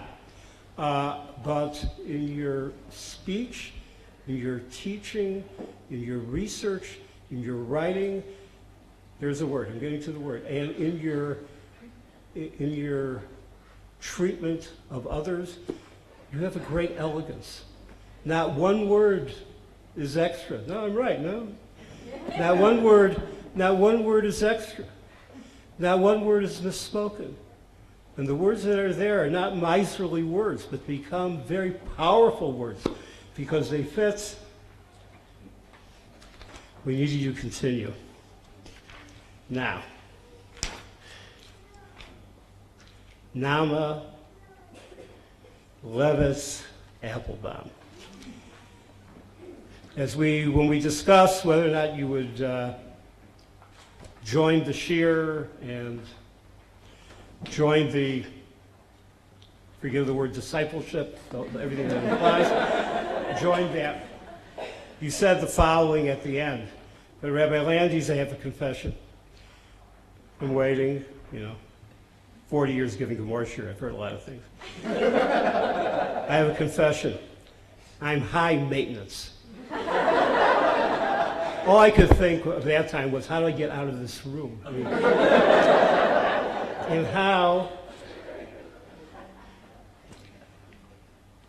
what am I going to do with that? Although I credit you for honesty, and it is honest. You are high maintenance. But your colleagues will verify this. You just kind of like inverted it. You, on a high level, maintain all of us. There's not a chevra that you're part of. There's not a group that you're part of. There's not a chavrut that you're part of. Evidently, there's not a rebbe that you're part of. That you don't nurture, that you don't challenge, nurture and challenge. What are you going to do with that? And raise to a higher level? Yes, you are high maintenance because you expect and demand that from all of us. I'm still terrified.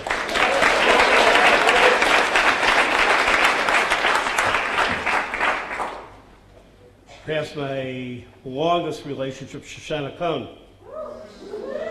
Shoshana Cohn, Cheryl mentioned it last night when the Musmachim gathered together, that her father, who's present here, Albie, was a trusted member of my shul, came into my office and said, I have a very bright 7-year-old daughter. How are you going to take care of her Jewishly? He added a couple of other words, which I won't say. Anyway, you had one of the first Orthodox bat mitzvot. I don't know if there was one before you. It was in our shul. It made the newspapers. And while she was up there, remember this, Deborah? Remember what happened when she was up there? We had one of Los Angeles' largest earthquakes. She was there. Our shul was made out of poured cement, the old kind of fashioned way. No problem.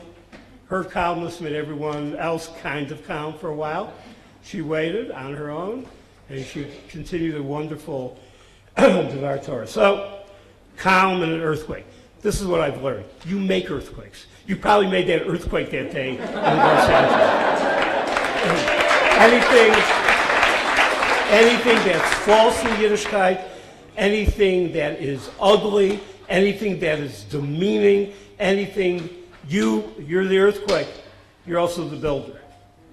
But first the earthquake, then the building. That's your avoda. Will Friedman, 14 years. I'm supposed to sign. You're not supposed to sign.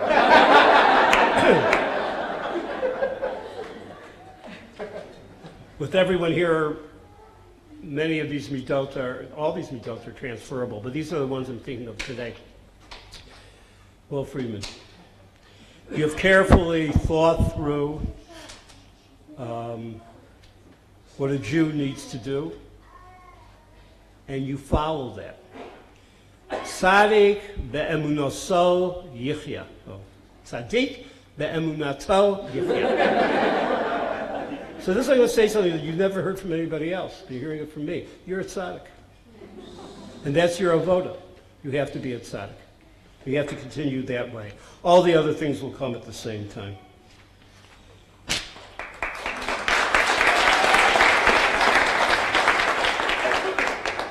Rabbah Yafa Epstein, because she already has a degree. All right, so you're sitting there, those who know her, especially those who don't know her. Yafa's on the circuit, crisscrossing the world. And so what you expect for me to say, tell me if I'm right, I should speak about her passion, her excitement, all that's true. See, but I know your secret. The secret is that when you teach, you also learn. And when you learn, you get so excited that you're learning something. I will tell you now that translates to everyone who's there and everyone who's present. Your avoda is never to make your teaching false, to continue for it to be emes, and the emes is that you continue to learn as you teach.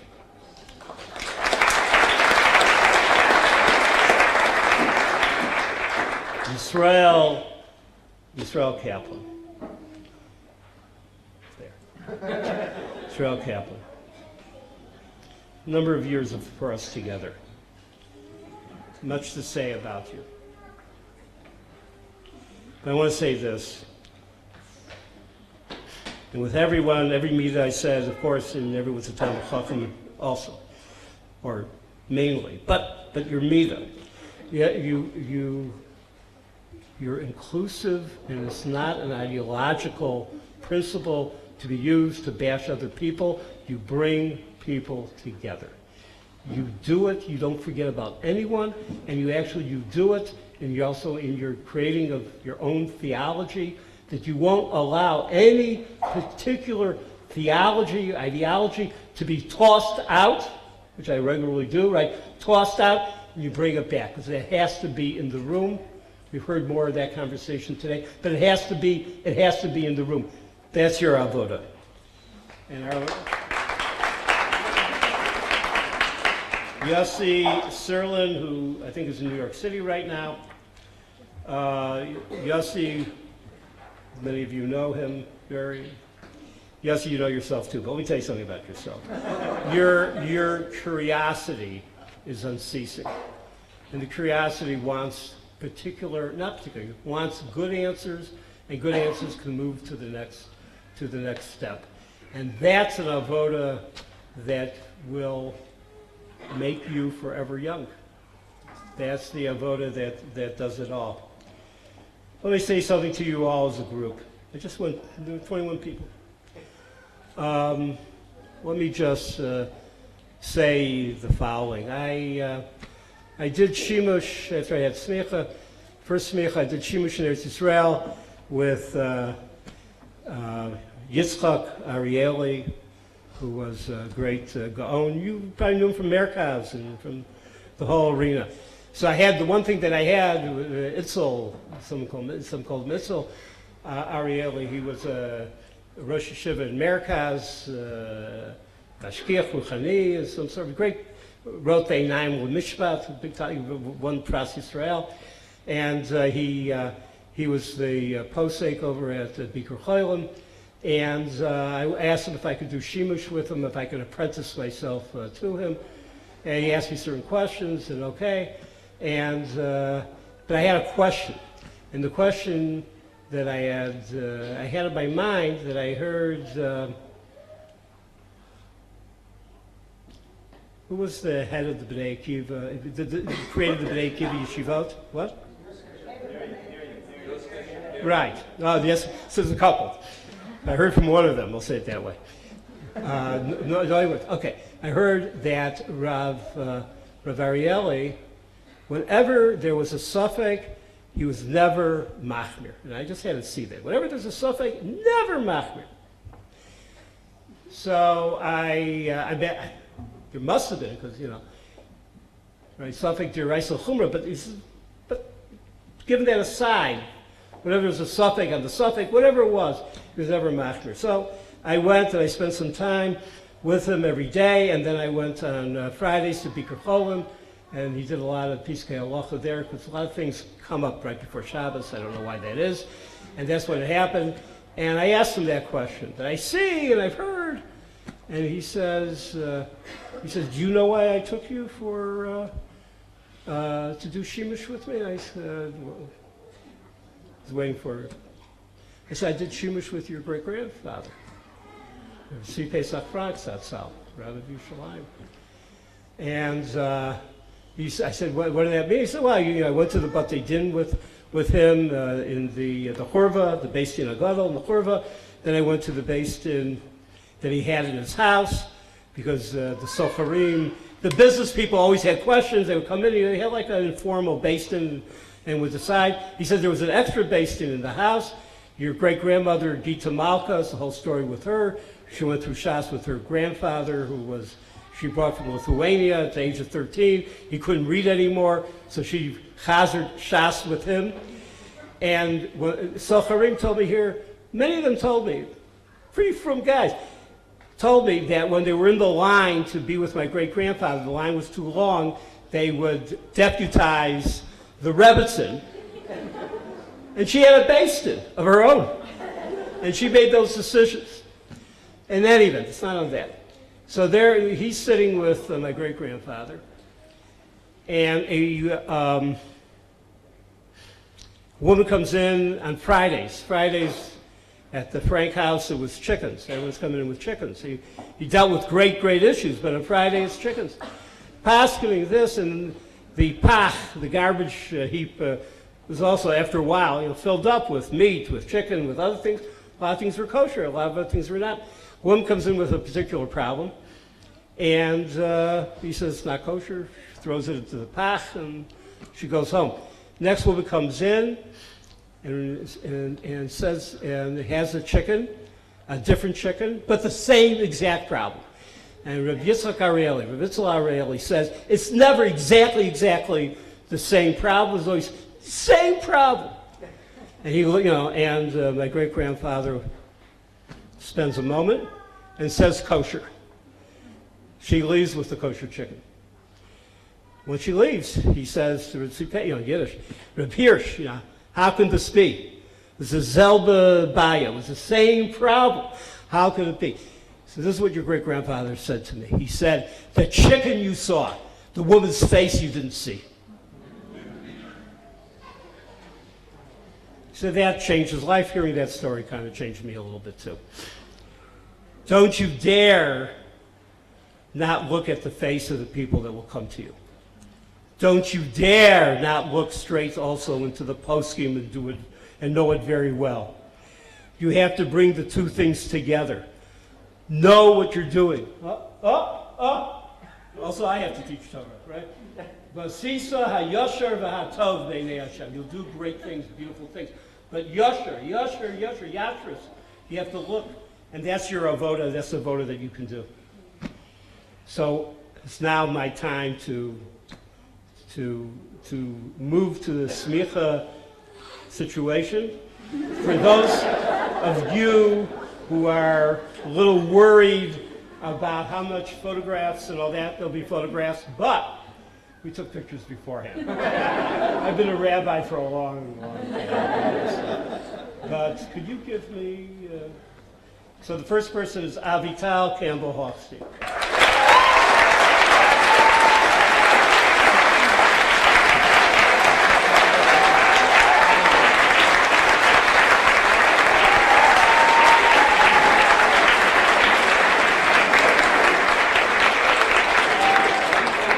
Viva Richmond.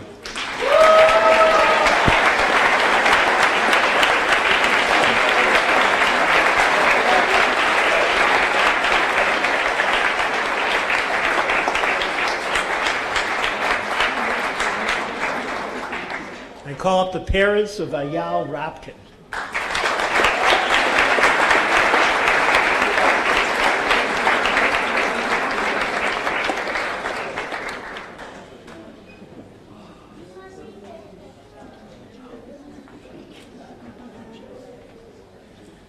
Ditya Rosen Goldberg.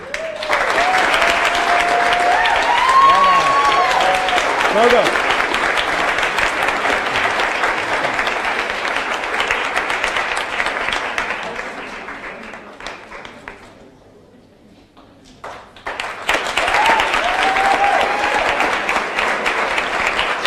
Daniel Isaac.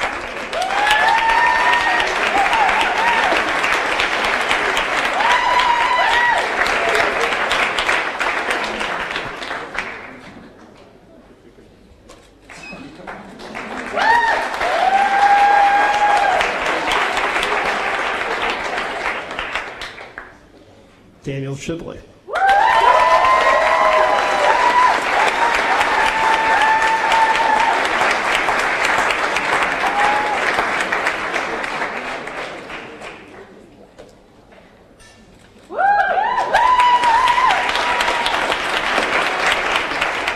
David Wall.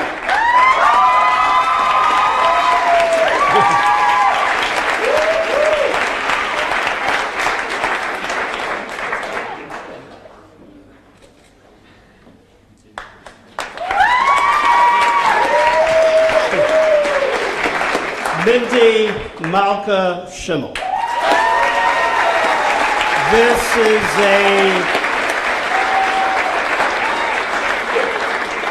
a תעודה במומחיות בהלכה.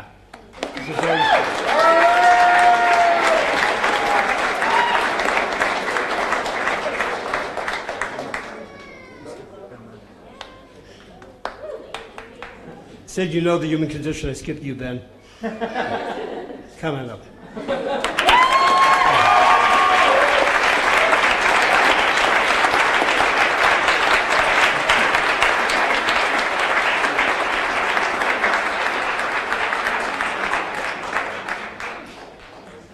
Miriam Sima Walfish.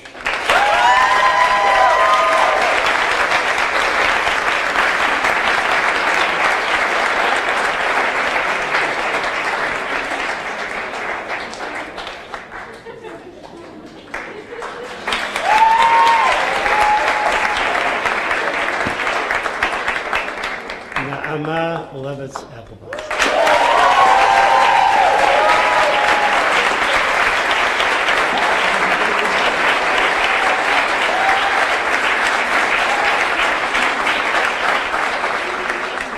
Shoshana Kuhn.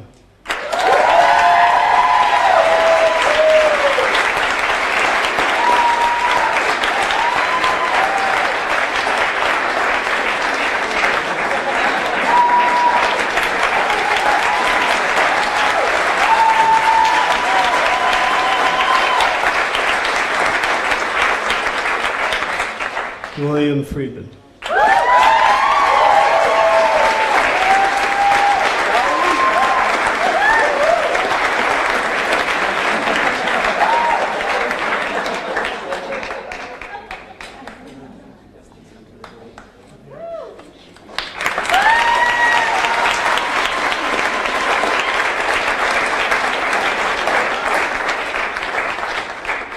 By the way, they all have actual Hebrew names inside the... I'd also like to mention that it's a very beautiful cloth. If any of you have a chance to ask one of them to show it to you, The show is done by Rav Dov Lehman, who's really so fair extraordinaire. Rabbah Yafa Epstein.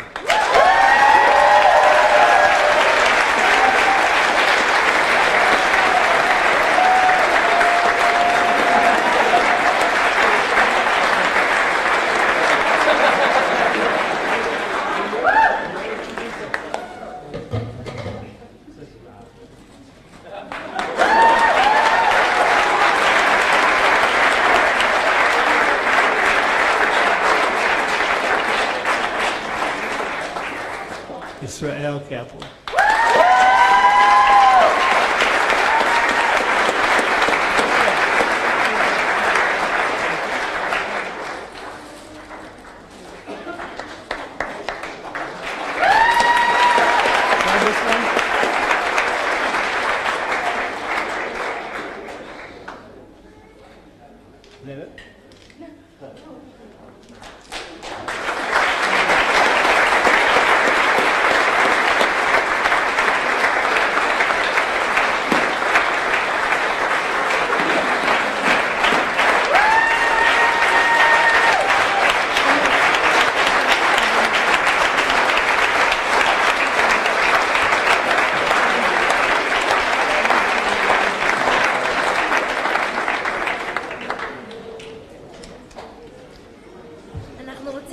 בכמה מילות תודה.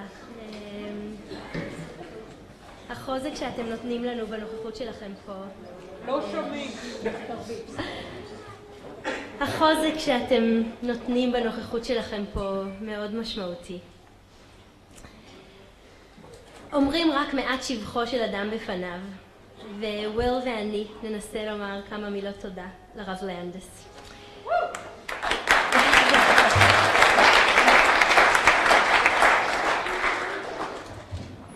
Marina Rabbeinu, Rav Landis, you are simply unique.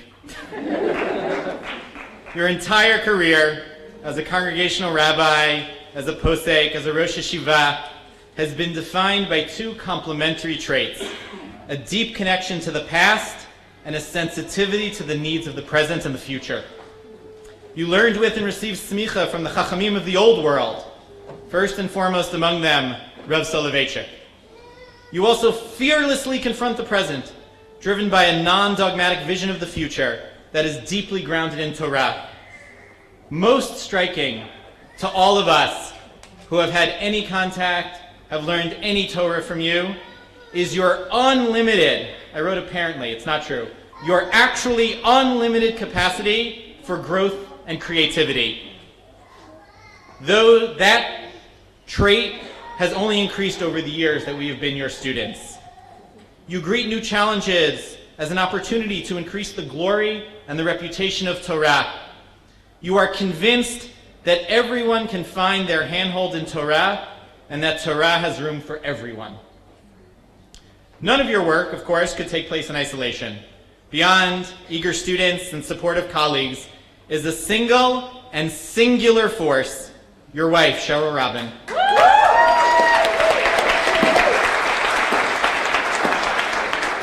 All of us, each and every one of us, has had the privilege of learning with and from you, Cheryl, whether around the Pesach Seder table, through experiencing your jointly authored dramatic translation of Shir HaShirim, which I well remember putting together and reformatting, or in the form of lovingly retold anecdotes, whose central feature is Cheryl's psychological insight and pastoral wisdom. A quick Google search reveals multiple citations of your scholarly Torah collaborations. It is an inspiration to all of us. If we owe Rav Landis our Torah, Shalanu Shalo, and we do, and he owes his Torah to your wisdom and support, Shalo Shalach, and he does, then we owe a great part of our Torah to you, Cheryl, as well. Shalanu Shalach. Thank you.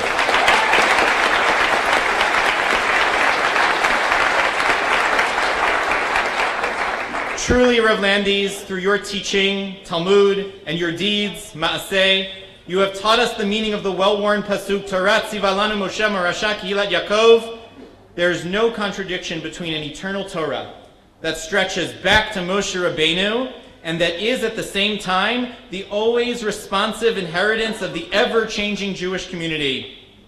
And now, through you, we are connected to the Shalshelet HaKabbalah, the chain of tradition, and we are imbued with the abilities to help direct its future.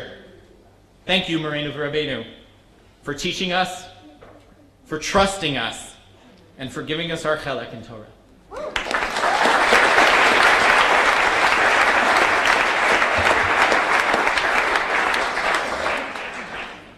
אני רוצה לסיים במחשבה על האומץ שלך, הרב לנדס. אני אציין 3 פנים שמייחדות את האומץ הזה. אתה ניגש אל הלימוד מוכן להיות מופתע ולהשתנות בעקבותיו. אתה פתוח אל התורה ואל החבורה הלומדת. והדבר ניכר היה עבורנו באופן מיוחד בשנה שבה למדנו יחד ועסקנו באבן העזר בהלכות קידושין. תחום לימוד טעון ומאתגר. במקום שפער הדורות והניסיון יהווה שוב ושוב אתר למחלוקת, התת אוזן קשבת, שכמובן תורגמה מהר לאמון, הדדיות והגדרת אתגר משותף במפגש עם תחום הלכתי זה והעולם שלנו. החוויה הזו הובילה לשיתוף, לא רק בלימוד שולחן ערוך ובית יוסף, אלא גם בעולם המעשה שמחוץ לבית המדרש. דבר זה היה אפשרי בזכות תכונה ייחודית נוספת שיש לך. נדיבות. אתה לא משתמש בידע שלך כמצע ליצירת היררכיה או מעמד בכיתת הלימוד, אלא כמשאב אותו אתה חולק ברוחב לב. לפני בערך 15 שנים הזמנת אותי לנסיעת עבודה משותפת בקולומבוס. אני חושבת שזאת הייתה הפעם הראשונה שנסעתי ללמד בארצות הברית תורה. ואני זוכרת 2 דברים.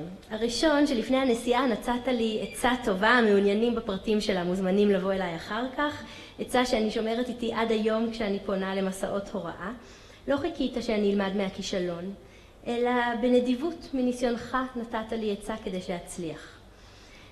בשולי הדברים אני אוסיף שאני נזכרת בעד אלמן עליו השלום, שבטח מחייך עכשיו למעלה, הוא זה שהזמין אותנו לקולומבוס ללמד. ואני תוהה אם לא הייתה בנסיעה הזאת איזה רגע מדהים של ראיית הנולד. לימדנו את ריש לקיש ורבי יוחנן, ואתה הצעת שנקרא לשיעור שלנו The Rabbi and the Bandit, הרב וראש הגנבים. ואני זוכרת שהתעקשת שאתה הבנדט.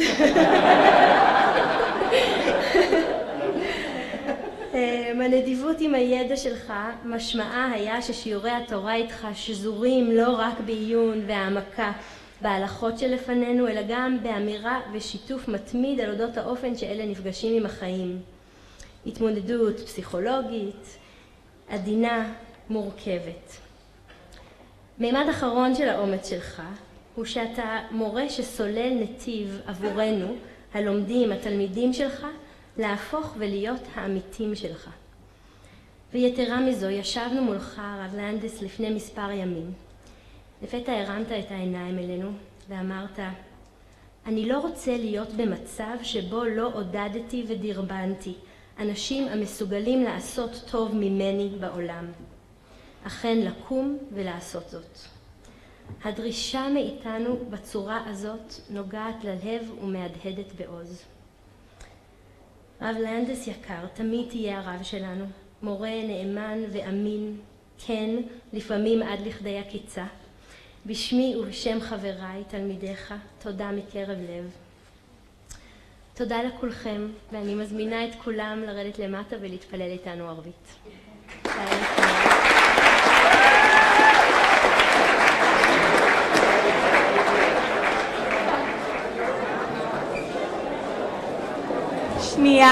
Shnia, just before we end, this never would have happened were it not for the 3 people that you saw speaking here. So on behalf of all of the Musmachim, we also just would like to thank you, Na'ama.